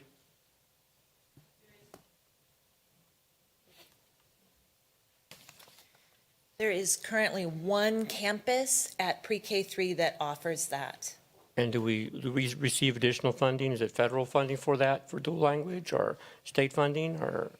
It's the standard funding that we would get for pre-K, and then if we have any additional funding that is also associated through that different pot of money, then that's a possibility. However,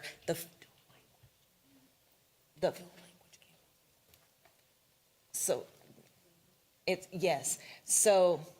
is weighted, but it's not, we have standard funding for those students, and then there's an additional layer that's weighted for the special populations, yes. And is that special population, is it federal or state? I'm trying to understand where that money is coming from. It is extra then, right? It is extra layer, but I think Okay, yes, so I it's think dual. it's that layered approach. Okay. I'll get back to that, but thank you, appreciate that. Were there other questions, or we're ready to move on? I forgot the question. It'll come back to you, Ms. Eaton. Go ahead, Dr. Toppin. And so the next step is to look at what, after we looked at all this data and had the conversations with teachers, with the survey results, and with the principals and the instructional aides that are in the room with the pre-K teachers. So we have two recommendations that we're bringing to the board.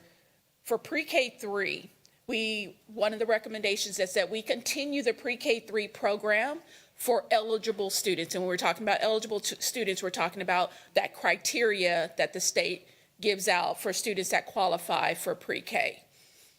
For eligible students who reside in Judson ISD and are a child or a child of a Judson ISD employee,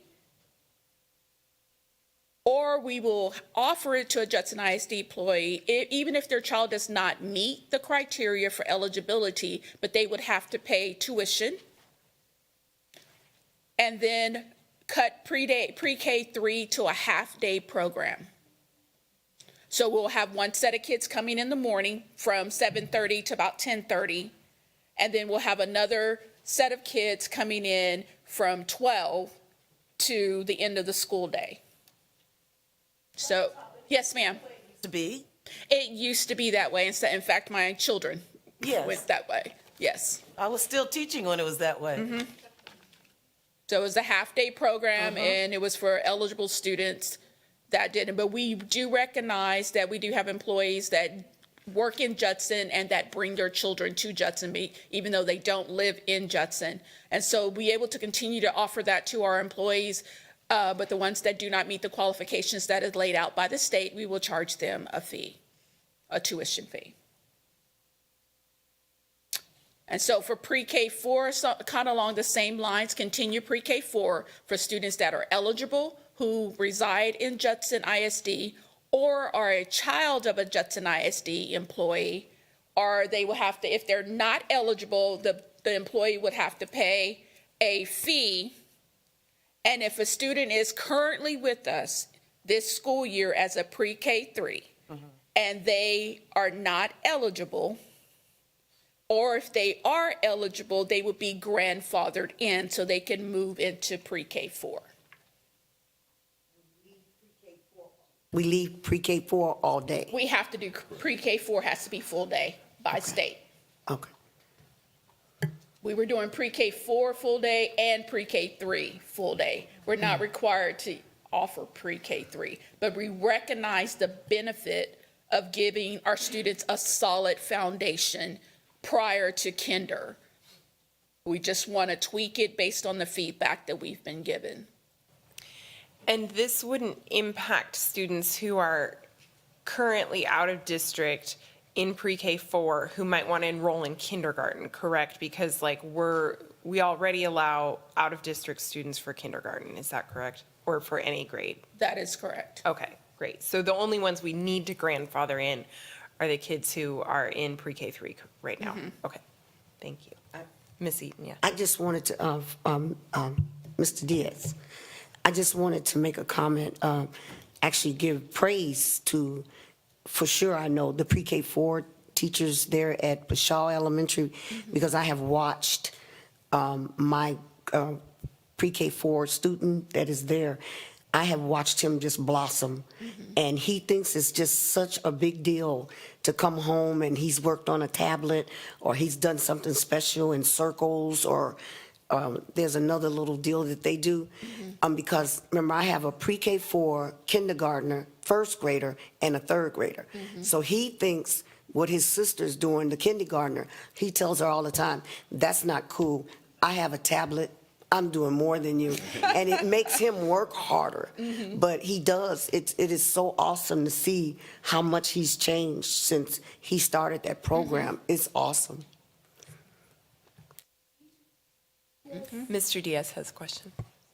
And then y'all mentioned this, what's the conversion numbers from students in the PK3 into PK4 and then PK4 into kinder? And by conversion, I mean how many students are staying with us?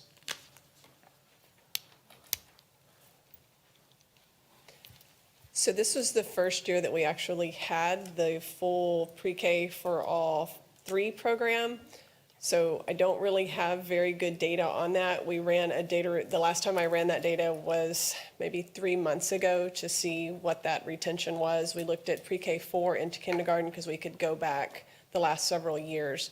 I can run an additional report and see if we can determine any of the rollovers. But with the pre-K program being so new, we don't have a lot of data. And in our former system, it combined all of them into one. We didn't actually differentiate them in the way that we do now. So it is more difficult to determine how many we would retain. But I will go back to the data team and I can include that in Friday notes for you. And just the second part of that would be, of the ineligible students that we are subsidizing that portion for, how many of them are actually converting into Jetson students as well, so. But you can run it later.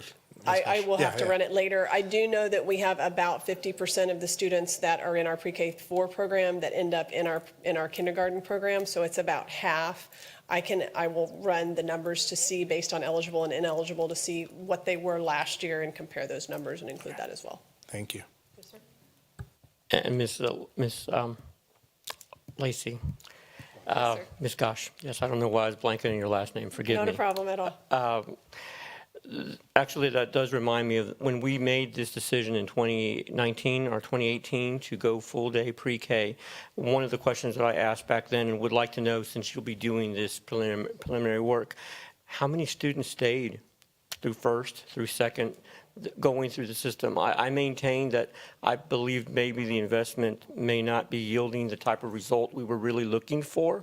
And if we're going to really evaluate the effectiveness of our investment, I would like to know if we saw the majority of the students stay. And that way, if we ever come to this bridge again, we have data that showcases, unless we change strategy.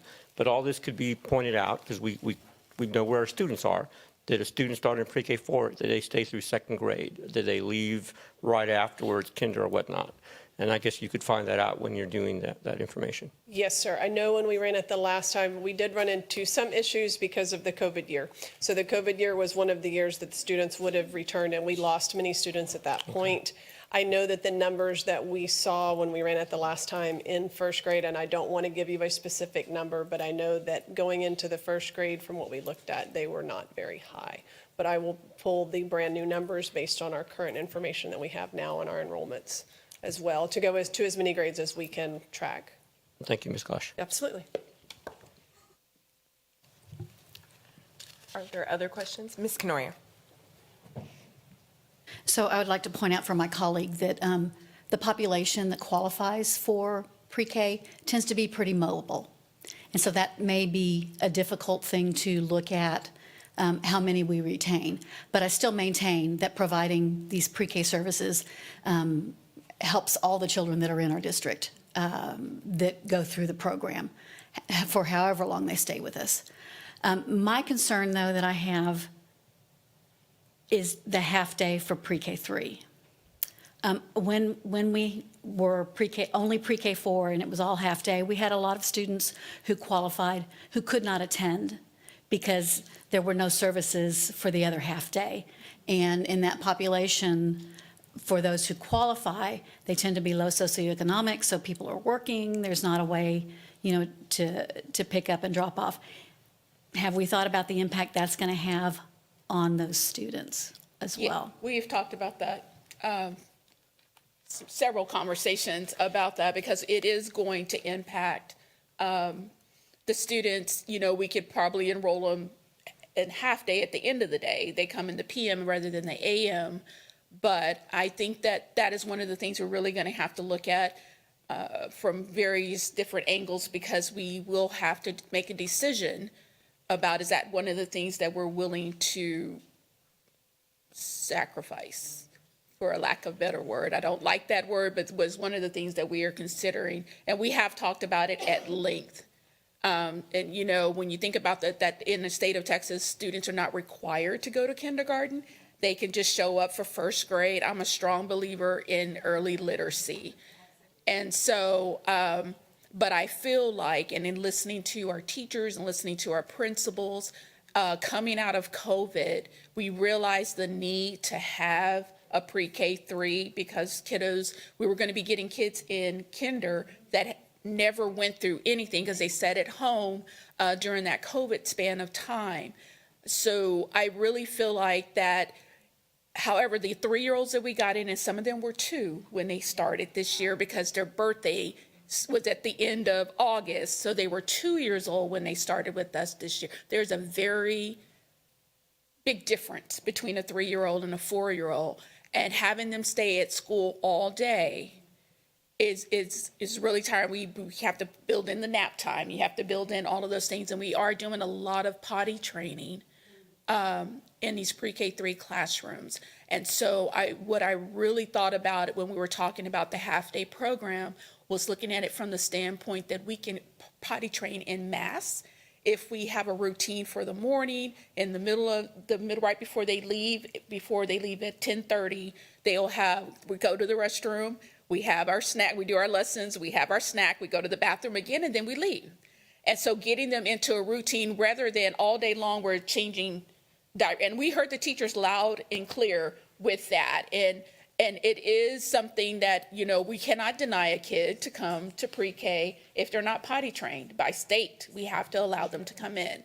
And so really, really considering and really making sure that we are offering the best and getting them prepared for pre-K 4, prepared for kinder, but also recognizing the fact that they are not mature enough yet.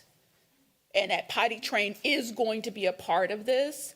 And so we're trying to answer the questions that our teachers are giving to us, trying to make sure that we're working with our parents and supporting them. And so that's where the half day came in. And Jennifer Johnson and I have talked long and hard about it. I've talked long and hard about it with principals, and they feel the same way. So, but I know that it's going to impact. And so since you brought that up, that's the other concern I have, is I am hearing from some family members who have tried to enroll their children in our pre-K program and were told they could not enroll if their child was not potty trained.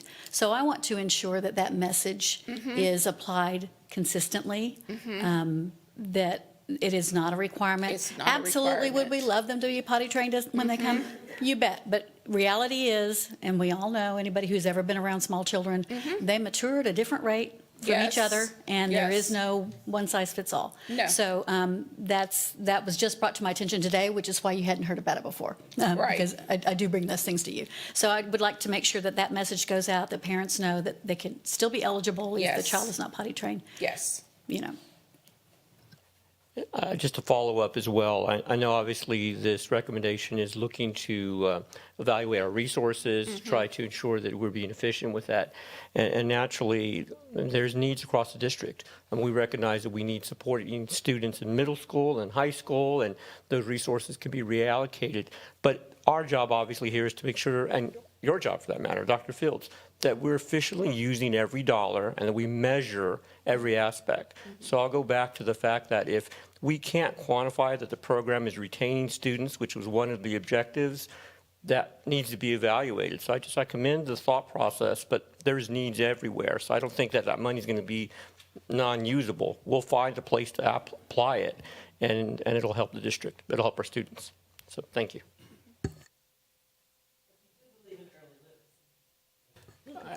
Yes, since my colleagues asked, yes, I think early literacy is fantastic, but it needs to be efficiently applied, and not all programs are equal. Since you asked, Ms. Michelle, I'm the one that brought the idea of pre-K SA to Dr. Ball years ago, asking her to collaborate with pre-K for SA.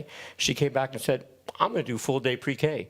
That's great. And so we went forward with it, but I learned then that if you don't apply it a certain way, the impact won't be as big as it needs to be. So yeah, early literacy is great, but it needs to be applied. And what I'm hearing from our teachers in the classrooms and in my schools, obviously, is that they feel it's more daycare than it is actually curriculum. And we can't have a daycare. We need to truly build academically student support. So I think for a lot of reasons, we have to evaluate what we're doing with pre-K3. And so I think these steps are going to be very helpful. So.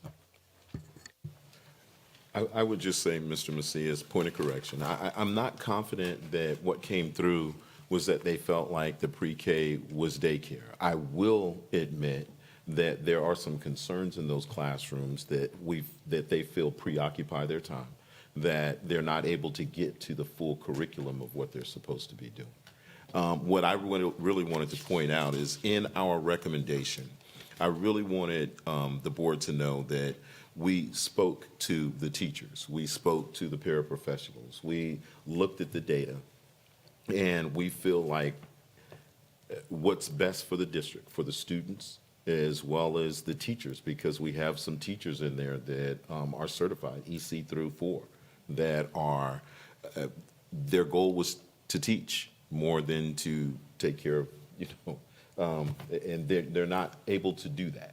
So we want to get back to that. We do have some concerns going forward once we do accept this recommendation, if you do. The staffing. What happens is if we don't have all of the students that we currently have, then there's a decrease in the number of students. There's an increase of staffing that may be available. Even through our normal attrition, there's places for those teachers to go. So that's not going to be a concern for us. The enrollment decrease would typically be a huge concern due to the ADA aspect, but the students that we're saying that we want to limit, we're not receiving any ADA for anyway. And then what we want to do is, in an effort to assist the teachers, to start, we're having Helen look at a master plan and how we can make our campuses a little bit more conducive to pre-K3 and pre-K4, because they weren't really built that way. When you look at the cafeteria furniture, it's not built for 3-year-olds. When you look at the library furniture, it's not built for 3-year-olds.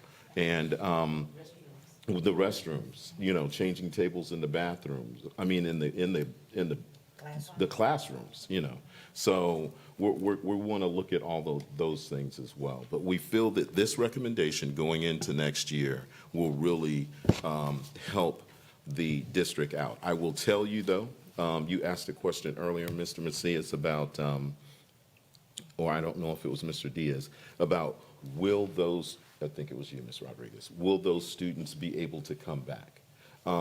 I would tell you one of the other recommendations you're going to hear later this evening when it comes to capping, because we were asked to look at that as well.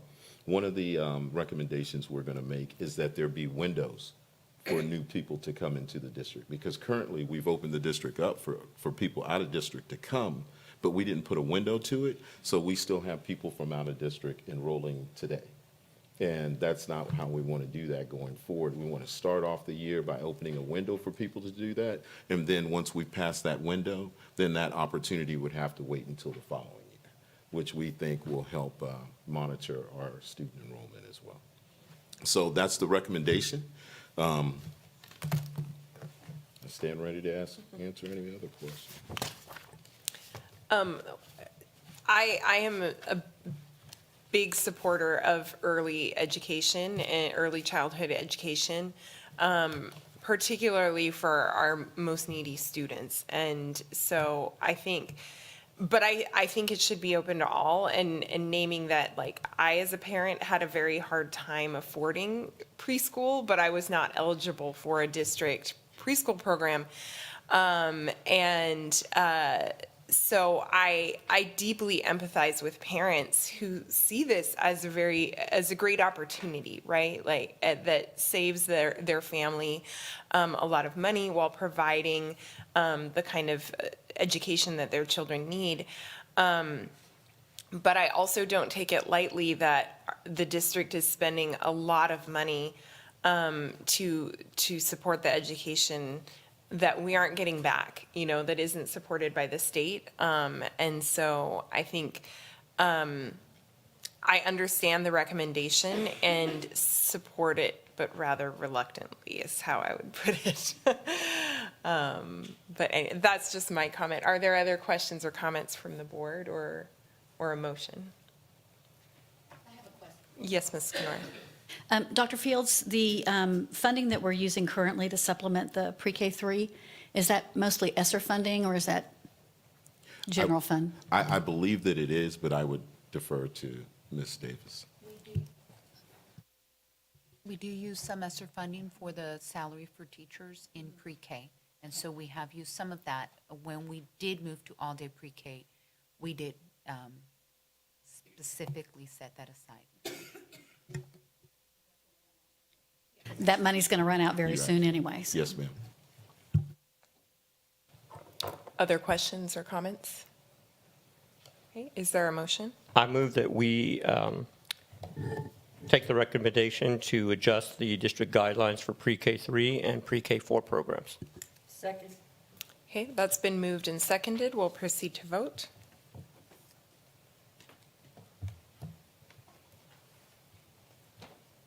Let me see.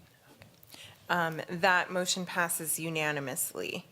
We'll move on to item 6C, discussion and possible action regarding approval of an amendment to the compensation plan for the 2022-2023 fiscal year. Human Resources Director, Yes. Dr. Fields. Yes, ma'am. We, last board meeting, we talked about an audit that was done for human resources, and one of the recommendations was a director in human resources. So we're coming back and asking for an amendment to the compensation plan so we can go ahead and post that position and hire for it to get started. Are there any questions about that? Ms. Pichelle. What is going to be the difference in the roles? The difference in the roles of a director of, currently we have an executive director of human resources, and then we have someone in charge of the processing the auxiliary staff and processing the professional staff. I would tell you currently, and this person would take over oversight of the auxiliary staff in terms of meeting with them, hiring, and working out their compensation plans. And then we would have our executive director take over the professional staff. But currently, I would tell you that we even have several employees in that department that are out for various reasons. So they're extremely understaffed. This was a recommendation. We feel that it could really help the Human Resources Department in their staffing. So we're requesting to be able to move forward with that. Are there other questions? Is there a motion? I move we approve the amendment to the compensation plan for the 2022-2023 fiscal year Human Resources Director. Second. That's been moved and seconded. We'll proceed to vote. And And that passes unanimously. We'll go on to item 6D, discussion and possible action regarding the redistricting of the single-member trustee district map as a result of the 2020 census data. And I believe that Mr. Resendez is going to present. Yes, good evening, everyone. As you may recall, we had several community meetings to review the possible plans, Plan 1 and Plan 2. We had some turnout at those meetings, and several of you were at some of those meetings, so it was a good opportunity to kind of give the community the plans and see what they had to say. There was minimum comment, believe it or not. Several were there, thought it was attendance zones. It wasn't. And then the ones that were there, they understood what was going on. A few folks kind of preferred Plan 2, if some of y'all recall. But other than that, tonight is your opportunity to pick one of those plans. Now, if you recall, I'm going to give you the resolution that we need to pass.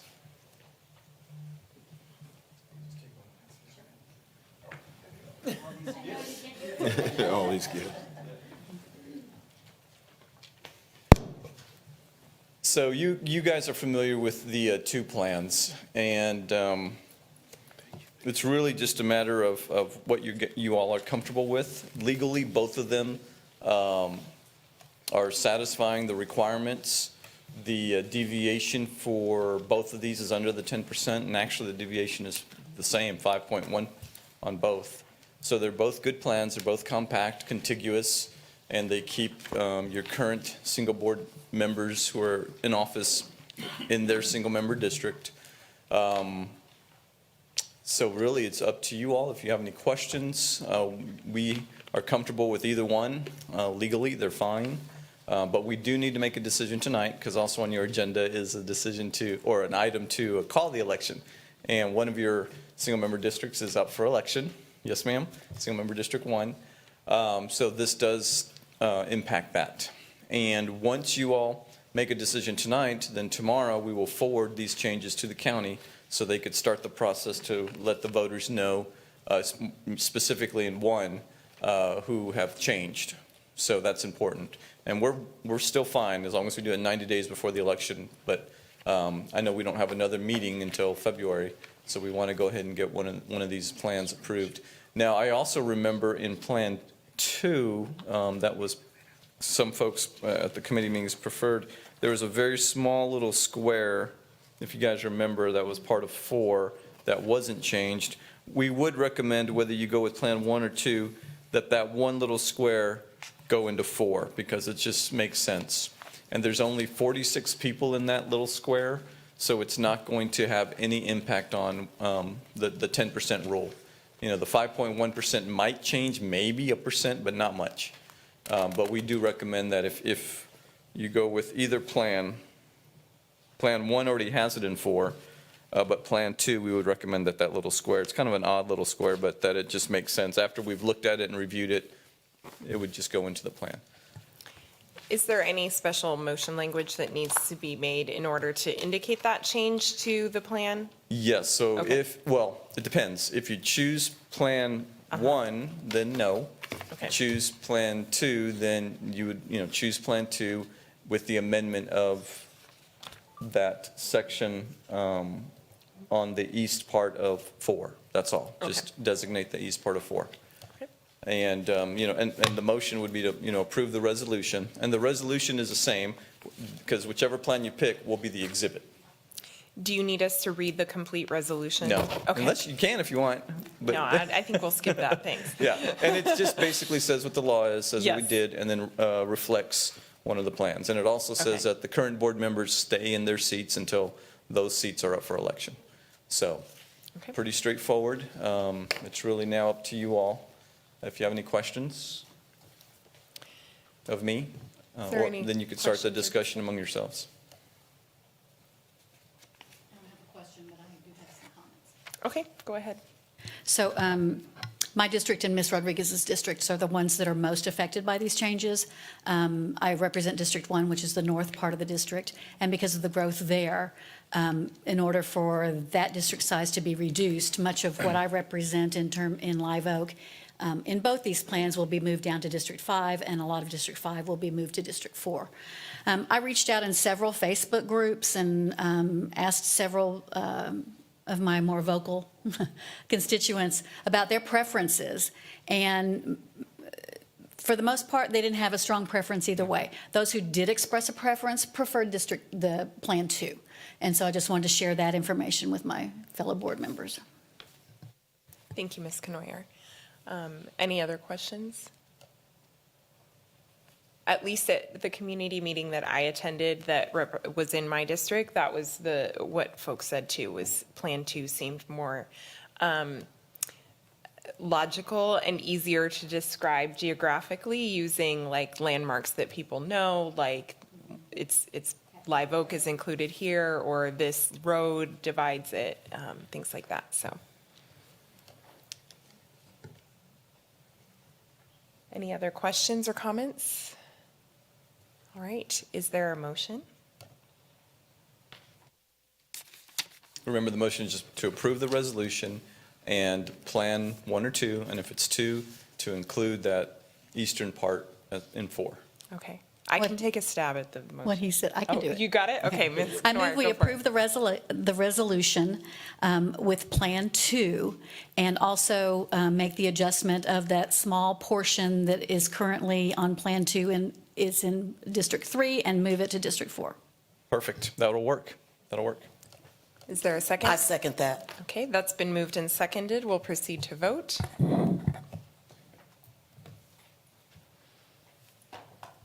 And that item passes unanimously. We will go on to item 6E, which probably Thank you all. also includes you, or? I'm here if there's any questions, Okay. but the administration, it's pretty Got standard. it. Yes. Okay, all right, thank you, sir. So discussion and possible action regarding calling a trustee election for May 6, 2023 for single-member trustee District 1 and at-large districts places 6 and 7. Is there somebody who's going to speak about that? Or is there anything to speak about? Again, this is your standard Yep. election, and we were going to do it in December, but we thought we'd hang tight. Let's first finalize the map, Right. and then go ahead and call the election. Okay. And there is an election order, but I will tell you this, the election order is not going to be final because the exhibit requires the early voting sites, and that's not going to be approved by the county until probably March or April. Okay, And that's not uncommon. Yep. They're figuring it out. So. okay. Does anybody have any questions about this item or comments? Okay, is there a motion? I move we approve calling a district trustee election for May 6, 2023 for single-member trustee District 1 and at-large districts places 6 and 7. Okay, that was moved and seconded by Ms. Eaton, and we will proceed to vote.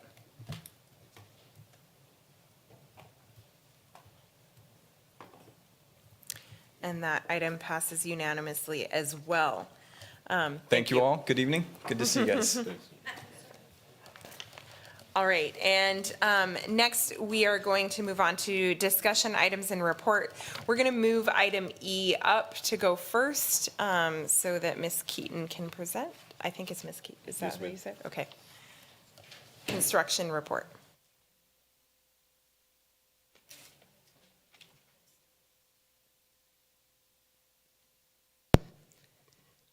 Good evening, Madam President, Board of Trustees, and Dr. Fields. In your board book, there was an update on the status of the construction projects. And first, does anybody have any questions about anything on the report? No? So one of the a couple of things I just want to highlight, just so that we can kind of summarize and you know what's going to be coming to you in the next couple of months. And some of the people in the room probably would be interested in as well. In February, we will be bringing to the board the Candlewood Elementary School Phase 1, which is a rebid, and then Veterans Memorial High School. And in March, Middle School 6. And then construction start for each of these. We have Candlewood, which will start in March. The one thing I wanted to say about Candlewood Phase 1, we're going to order the chiller. So there won't be any construction on the site because of the lead time of the chiller. But the reason we're bringing it back so swiftly is so that we can get that ordered. The construction won't start for months down the road, but I just wanted to make sure everybody was clear on that. Veterans Memorial High School, the additional parking will start in March. And then in April will be the start for middle school 6. Are there any questions? All right, thank you, Ms. Keaton. Thank you, I appreciate it. Okay. We'll go back to our order, and we'll go back to item A, Statement of Impact Amendments submitted by Inspire Academy's Charter School. Are there any questions or comments about this one? Did you have anything to say, Dr. Fields? No, ma'am, not really. It's just the typical statement of impact that we get for new charter programs that are going to be established in the district. Okay. Any questions? All right, we'll move on to item B, discuss Skyward Timeline Implementation Training and year-to-date status. Mr. Macias, you had asked for this item to be added. Yeah, I don't expect it too long of conversation, but just a little bit, I guess, a little bit of conversation, Dr. Fields. But bottom line is, I brought this up to discuss potential training. Give me a sense of how the Skyward implementation is working right now. I can tell you that in terms of how it's working now, I think, well, I think there were some things we could have done differently. I spoke with Ms. Gosh about this when you asked that this be placed on the agenda. I had her do a few background look-ins to be able to come back to the board and say, hey, this is how it started, this is why it was so quickly implemented, and I think she's prepared to give some of that. We can ask her maybe not to go through the entire process, but definitely highlight some of the big parts, if you don't mind, please. Yeah, of course, I agree. My big question in all of this is that, do we need to discuss additional training, our supporting staff? Ultimately, that's my big question. And do we need to potentially look at resources to provide that opportunity for employees to be trained on it? I can allow Ms. Gosh to speak directly. I can tell you that we've received, and I've done this in other districts as well as this district. I can tell you that we've received more training in this implementation in a short period of time than we have in the course of a year in other periods. I think one of the things that kind of held us back is that we implemented this quick, and there was less time for implementation. This is typically done over a year's time. But the people Zooming in with us, the people coming on site and meeting with the staff, it really was a lot of training that went along with the implementation. It's just a lot to drink from in a short period of time. So, Ms. Gosh, you want to comment on that? Or? Absolutely. I'm going to run through some of these to get to the actual training pieces. So there's two separate components associated with the implementation of Skyward. One is the business component, and the other is the student information component. And so the number of hours and also the on-site days vary for those. So when we look at the business implementation, we began both of those in March of last year, on March 11th. And our goal was to begin both programs beginning July the 1st. Based on the business office, it was requested that the business implementation not begin in July, but be postponed until the beginning of October due to the audit needing to be completed in September. It was not the recommendation of Skyward for us to delay at that point, but to move forward with both. But we were asked to do so, and Skyward said that they would support us and make that happen. So I have divided the training schedule. So in total, as far as online web hours, now in the development of the way Skyward has done a lot of the training, we had over 404 hours of web hours and 14 days on site.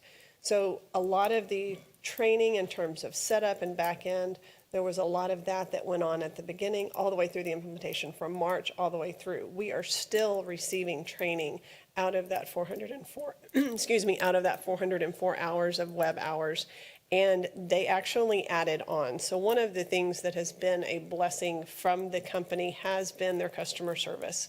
So we were provided 14 days, and we did convert some of our web hours to days, but they also provided some additional on-site support simply because we were having issues in terms of payroll and this and that. And they provided additional days beyond what was in our contract to provide those days. They even specialized and pulled out a particular individual that came down, I believe, the week before Thanksgiving, who spent an entire week with us that was unscheduled for them to be on site so that he could help alleviate some of the pressures and issues that we were experiencing in the payroll department. We are continuing to add training to this. I know we have added some additional days, and we have allocated some funds to the business office to add additional days. I believe in February, we have an on-site individual who will be here for 3 more days to assist in training some of our new personnel. So throughout this, we have also had some personnel changes in the payroll department. And so that person is coming on to receive some additional training, and with the support of the rest of the payroll staff, we also have purchased some additional web hours. In fact, their response time is very quick. I know today in the business office, a request was made.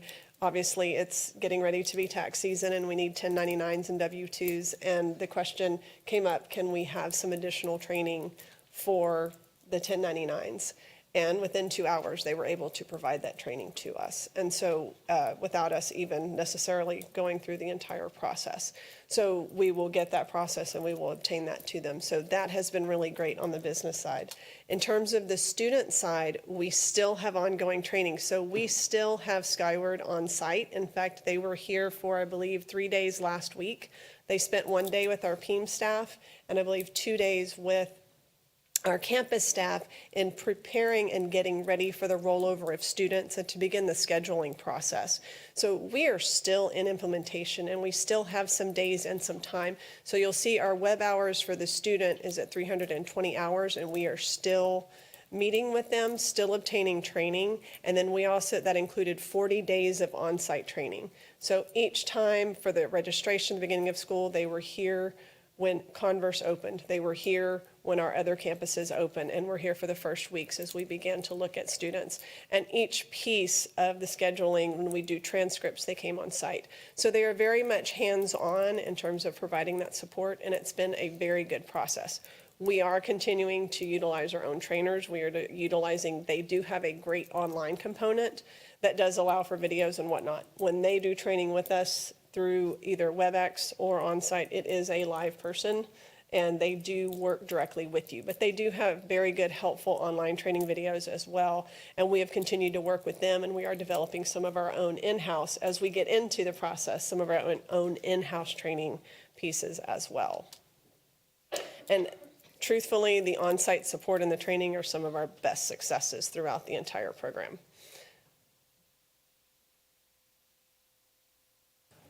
Are there any questions or comments? Did that speak, Mr. Macias, to your concerns, or were there additional follow-ups? No, that primarily was the one that I had a little bit of concern. Okay. I feel like it looks like we have a plan to address it, and Dr. Fields mentioning that there's just, it was done quickly. It was done real quick. So just reinforced training seems to be a good strategy. Okay. Thank you. Thank you so much. All right, we'll move on to items 7C, discuss campus enrollment practices and enrollment ceilings pertaining to campus overcrowding. This was also yours, Mr. Macias. Yeah, in short, I talked with Dr. Fields on this, but in short, since enrollment will be starting again, and we are an open district, I know we talked a little bit about it in the pre-K3, pre-K4 discussion. I just want to get a better sense of the direction we're heading for next year, if we're going to continue to be an open enrollment district, or if we're going to rescind that, and if there's been any thought to that. So that's where I'm at. Yes, sir. I would recommend, and this was another presentation that they put together. I'd ask Ms. Gosh and Mr. Guidry to come up. But Mr. Macias, I would say that we should still be an open enrollment district. I think the way that we implemented it, wide open all year long, was something that we wouldn't do if we had the opportunity again. So what we want to do is establish windows that we can do the transfers on. So what we'll do is have everyone who's currently in the district roll back over again, and then have them at the campuses that they're at. Then we'll do a selection of students that want to do the school of choice transfers. Then we'll look at the capacity of those campuses. Then we'll open it up to students outside of the district. And if we know that, for example, a Copperfield or a Rolling Meadows is already at capacity, and we want to leave a certain amount for people who move into the attendance zone to still be able to go to that school, then when people come up and say, I want to enroll at one of those campuses that are nearing capacity, we can say this one's closed to people coming from outside of the district, but this campus is open and available for you if we still have room at a different campus. But what we have to do is manage our student attendance before we get to the point where it's just busting at the seams. But I can tell you the place where I felt like we had the most issues wasn't with parents and families that were moving into the attendance zone. It was in areas where we had allowed people to transfer into those campuses without looking at the campus capacity before they did that. Ms. Goss and Mr. Yes, Gibb. sir. So I have placed up part of the process of doing this. As senior staff, we sat down as a group and we really started looking at what are some of the things that we can do, perhaps through registration, through our processes throughout the years, in order to try to help in terms of capacity. I know one of the things that we are also doing in addition to this, so we presented this proposed timeline and discussed this briefly with the principals last week. And so next week, we actually have an advisory group, a committee that we are pulling together of campus principals to obtain some additional input from them in terms of actually implementing this type of process. I know they have some concerns, one of those primary concerns being that we have students who moved into the district, lived across the street from a particular campus, but then had to go several miles away because the campus that was in their attendance zone was already capped. And so they want to make sure that as we look at this proposed process and we open up registration, that we are addressing the needs of those students as well as those who wish to stay, at their campuses. Excuse me. So in doing this, we looked at several different districts. Sorry. You need me to go ahead and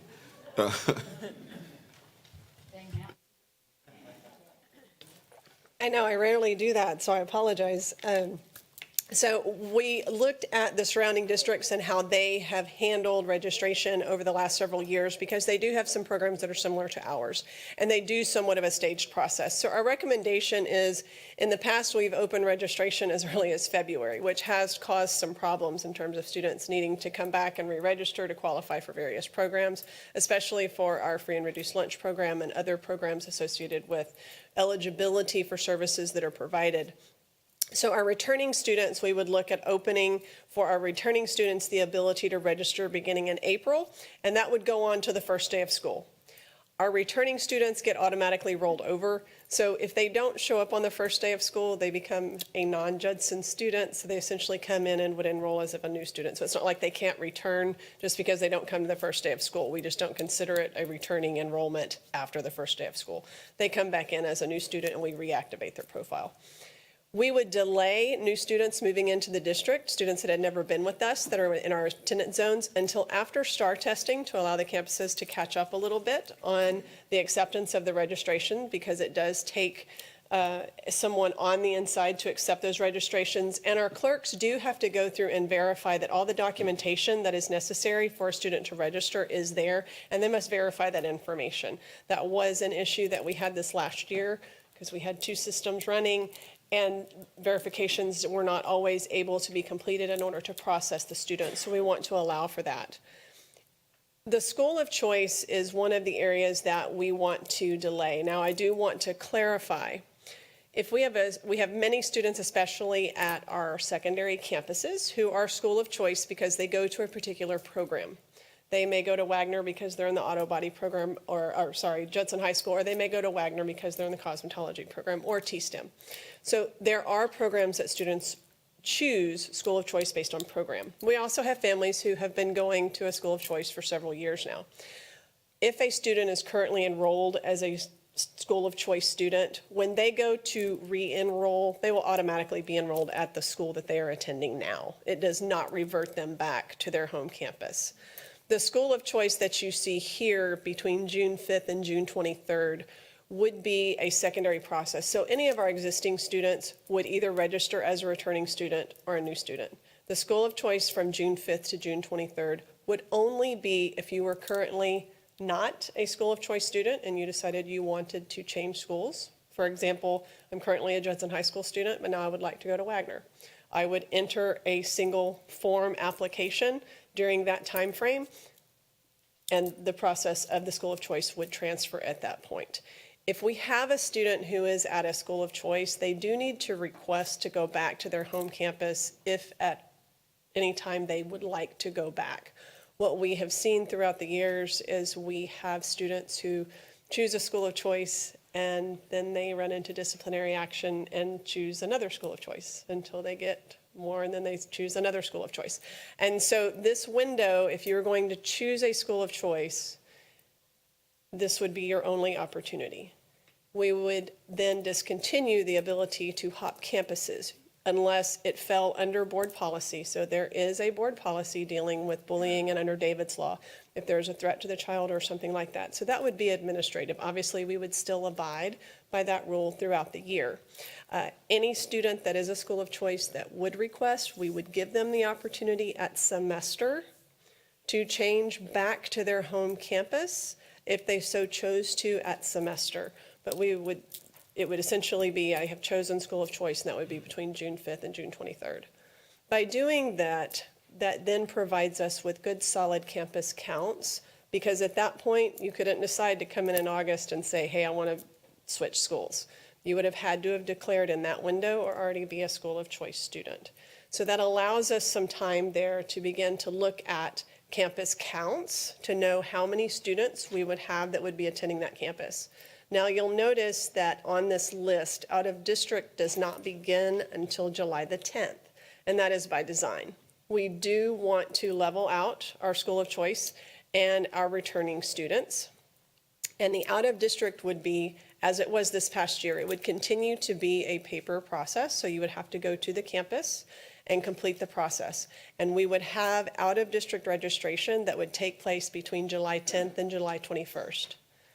We recognize that we have many children who have been going to campuses for several years. For example, you may have a fourth grader who has gone to Copperfield since kindergarten and has one more year to complete at Copperfield. Obviously, we would be working with the principals to find out who those students are, and those students would need to register during that window, but they would be able to be placed at their campus. So there is a possibility, based on the returning students and school of choice, that we could identify certain campuses that we would be unable to take any additional out-of-district campuses. It would essentially cap those campuses from being able to accept any out-of-district students. We would not exempt those students who have been going to that campus for consecutive years. We would want to make sure. So we would still accept those applications, but we would be visiting with the principals during that week of June 23rd through July 10th to make sure and identify who those students were, because the principals do know those families that have been with them for a while. So that we could, when those applications came in, that would give us those counts. Now, I would be remiss if I didn't tell you that we do believe we will have some campuses that will be capped for no out-of-district registration as of that July 10th, other than those that have already been there. So that could create some inequitable registration across the district in terms of allowing new out-of-district students to the district. The other part of this is that if you come to us in August, September, December, or January, as we've seen recently, and request to be a Judson ISD student and you're out of district, you would need to wait until the next summer. So we are asking for that commitment for you to come to us and be with us and know this is a choice that you want to be a Judson ISD student. And this plan is new. This is not a plan we were using last year. Correct. This is brand new. Yes, sir. Last year, we opened registration for everyone beginning in February, and it's still open. Sure. Obviously, then, my sensitivity would be to elementary schools. They tend to receive more students, but you believe this plan is something that can avert overcrowding on some of these campuses, like Copperfield and Rolling Meadows? I think that it can, sir, but it really depends on the communication. We are going to have to start communicating this information immediately to everybody in the district, so everyone understands the windows, everyone understands their responsibilities, especially if they're trying to get back to their campuses. But this isn't something that we can roll out in May or June, because people will not have been ready for that. So we'll start immediately. That was going to be my question, Dr. Fields. How soon would the families be notified? We're meeting with the principals, and what we're asking is make a list of those families you're not going to invite back, and make a list of those families that, you would allow to come back. And then we need to get in touch with them, send them information, they can sign off on it, and we know their intent going into the summer. So we don't leave anybody out that really wants to be in Judson and is doing what we're asking them to do. And then in terms of the leveling, if you wanted to speak real quickly to that, Mr. Guidry, but when we speak to how do you level at a campus to make sure that we know that they're able to have other students check in or not? Yes, sir. Good evening, board. So what we do is in the fall, once school starts, we start looking at our numbers at the campuses. Every principal knows that the goal is to try to level out those classes as soon as we can, but we look at students and seats. So for example, first day of school comes, we have a campus at a grade level that is, say at ratios are 25, 26 students. And you have another grade level, right, on the same campus. It might be about 12 to 15 as a ratio. The principals have done a pretty good job ensuring that they move that teacher so we could try to equalize the ratios. But what has happened is, as they mentioned, is that they've balanced, but we continue to have kids come in, register from out of district. Now, when we look at the data, it's not every campus, right? We have some campuses that are your outliers like Copperfield, Rolling Meadows, where you have several out of district that is making us cap those campuses a lot sooner. In addition to those campuses or grade levels that we've had ratios of 25 or more, ratios may have been at 22, but we've had some teacher resignations that increase the ratios. So then once that happens, then we have to start capping that campus and move kids to another campus. So one thing that has happened, I could tell you this, that every campus in the district has been impacted in some sort of way, either as an overflow or as a capped campus. A campus that was an overflow has become a capped campus. So that has happened on several occasions. So we think that providing these windows is going to help with not having to camp as many campuses next year, we hope. But we do think that with these windows, it's going to help a lot with that, because it has been an issue. It's unfortunate we have brand new families that come in that belong to our attendance zone, and they have to be bused several miles to a different campus. I know one of the things that would also help, and I meant to mention it earlier when we talk about the registration process, so you can see that the registration process goes through the summertime. One of the areas that we have struggled with in the past is that for our elementary campuses, and I know Mr. Macias, you mentioned specifically concerns about elementary, is that our principals are the only individuals on the campus site during that time. So as we go into the budgetary process, you will begin to hear me discuss more about the need for support on the PEAM side in terms of accepting that registration, so that a lot of these things, especially for Mr. Guidry, can come to fruition, because without those verifications and those individuals pulling in those registrations, a lot of times through the month of June, they sit in a queue and aren't addressed until late July, which puts us behind. And so we are working on some recommendations for that to further improve the registration process. Are there any questions or comments? I appreciate the presentation. Thank you. Thank you, Dr. Fields. Thank you. All right. Thank you. All right, we'll move on to item D, Financial Integrity Rating System of Texas, first presentation. This is that mandatory hearing that we had spoke about earlier. And Mr. Stevens is going to come up and just go over how we did in the rating system and what our award is. Good evening, Madam President, members of the board, Dr. Fields. I'm here tonight to present the TEA first report. Since this is a night of many reports, I will try to be brief and quick about it. So, as you all know from being on the board, the first report is an annual report we present, and it goes over the fiscal year. For this year, we're going to go over the fiscal year of 2021, so we're about 2 years behind. In the second part, we'll talk about the expenses paid and reimbursed to the board and the superintendent. All right. I don't know. I'm a rookie, so I don't know what I'm doing here. All right, like this? There we go. All right. All right, so.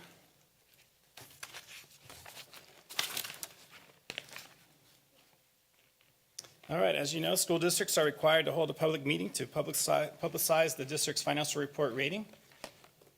And here at Judson ISD, we received a superior rating, as was mentioned earlier today. There you go for the crowd at home right there. Very exciting. And so we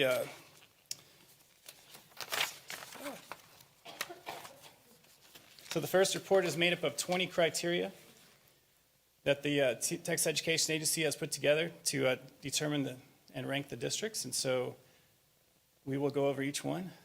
No, we're not. We're just going to kind of go through them. We're just going to kind of go through them, and you guys have access to those, so you can read those on your own. So, but if there's any questions you had on any of them, we can go over those. And again, these are from 2021, so we got an A rating on that. It's very exciting. All right. And the second part of the report goes over the existing the board members and the superintendent that were on the that were working at that time period and were on the board at that time period. And so this includes the contract for Dr. Ball and any reimbursements for the district board members, including any conferences they attended and that kind of thing. So we have those items here for the public to look at. And then we also have, if there was any compensation or outside compensation done by the superintendent, any consulting services, and that would be none. Any gifts received by the board, $250 or more, none were reported. And we have, there we go. Questions and answers, there we go. 3 minutes report. Are there any questions? All right. We did the mandatory report. All right. Very good. Thank you very much. That was awesome. All right, thank you. Great, good stuff. Thank you very much. All right, This concludes thank you, my sir. report. Thanks. All right, we'll move on. We did item E. We'll move on to item F, intruder detection audit report findings and corrective action plan for Wagner High School and Wortham Oaks Elementary. Yes, ma'am. This is a corrective action plan that we've already briefed the board on for Wagner High School and Wortham Oaks. It's just that when we report back to the state, they want us to be able to show in our board agenda that you were briefed on these areas. So adding it to this agenda will serve that purpose. So that's why we added it to this particular one. Any questions? Are there any questions about this? Okay. All right, thank you. All right, we'll go on to item G, update on board training, conferences, events, and board committee updates. I will just call on each board member in turn to provide their update. I'll start with you, Ms. Pichel. I went to the TASB advocacy training today at the Northside Athletic. I'm sorry, thank you. All right. I attended the TASB training for the legislative advocacy update with Senator Jose Menendez and the it wasn't Bexar County Coalition, it was just all trustees that were invited across the county, and it was great training. I wish I could have been there. Thank you. Mr. Macias. Well, I was there for you as well then, Ms. Rodriguez. I was at the same training today.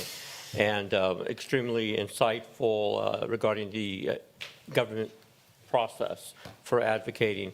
But I did want to also mention that I will be attending a continuation of that advocacy work with a trip to DC on February 6th and 7th.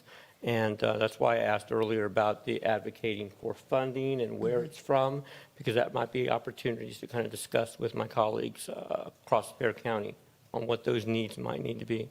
In terms of the Internal Audit Committee, we're going to reconvene, but the goal is to post for the position within this month or early February. Okay. So that's all I have. All right, thank you. Mr. Diaz? Nothing to report. Okay, thank you. Ms. Canoyer? Thank you. I also attended the advocacy training today and found it very useful, and I'm determined to go forth and make myself known to my representatives. I'm planning on attending governance training in Galveston the first part of March.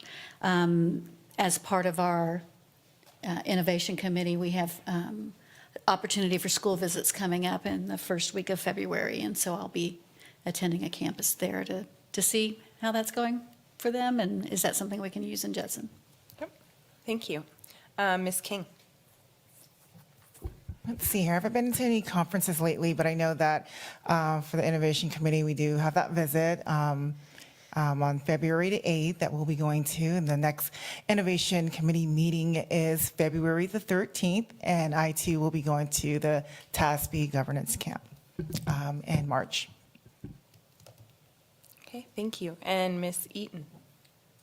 I inquired about our shack, because I was assigned to that committee, and I was trying to find out, where we were or are, and, what was going on with that. And I might need some verification on some of the information, but apparently it was terminated.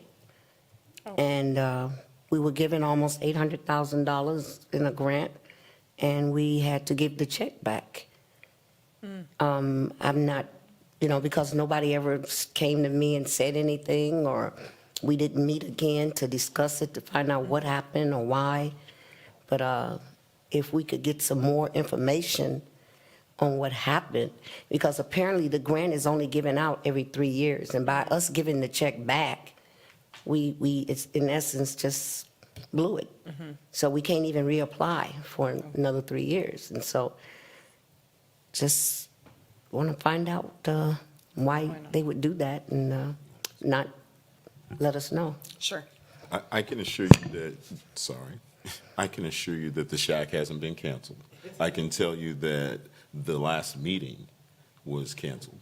But we've had a meeting since then. Ms. Beck was in charge of holding that meeting. It transferred from the athletics department to the health services department.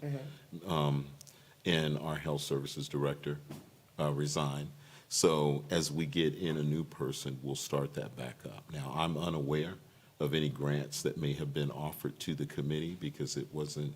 I will look into that and find out the accuracy and then get back with everybody through Friday notes. Thank you, I appreciate it. Yes, ma'am. Thank you. I will be attending the school visits. I believe it's in Edgewood ISD as part of the Innovation Committee in the first week of February, along with Ms. Knoyer and Ms. King. You're also going. Okay, great. We might have to check that with Betty if we can have 4 on that visit. But I think with the learning thing, we can. Yeah. Because we go to conferences together. So, but yeah. All right. That is all we have for those items. We'll now be moving into closed session. The board will now adjourn into closed session pursuant to the following sections of the Texas Open Meetings Act. pursuant to Texas Government Code Section 551.074, discussing personnel, the personnel report, and updates including new hires, resignations, and administrative appointments. Item B, pursuant to Texas Government Code Section 551.076, discussion regarding intruder detection, security audit, and security devices.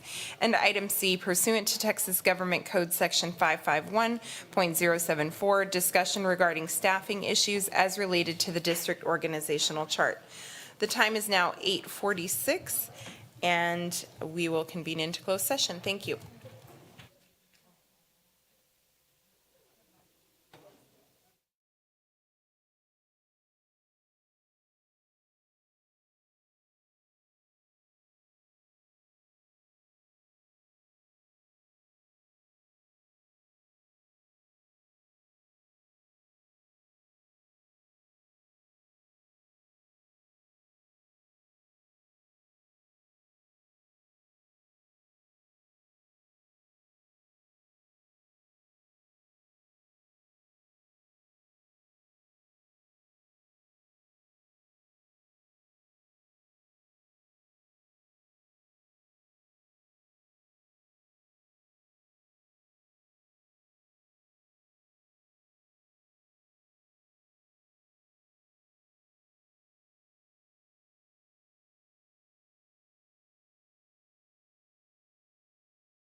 All right.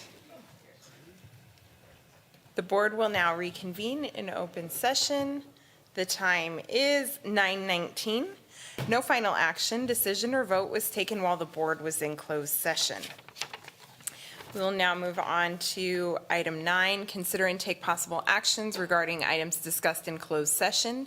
Item A, consider and take possible action regarding the personnel report and updates, including new hires, resignations, and administrative appointments. Is there a motion? I move that we accept the HR report as discussed in closed session. That was moved by Mr. Macias and seconded by Mr. Diaz. We can proceed to vote. And that item passes unanimously. There being no further business, this meeting is adjourned at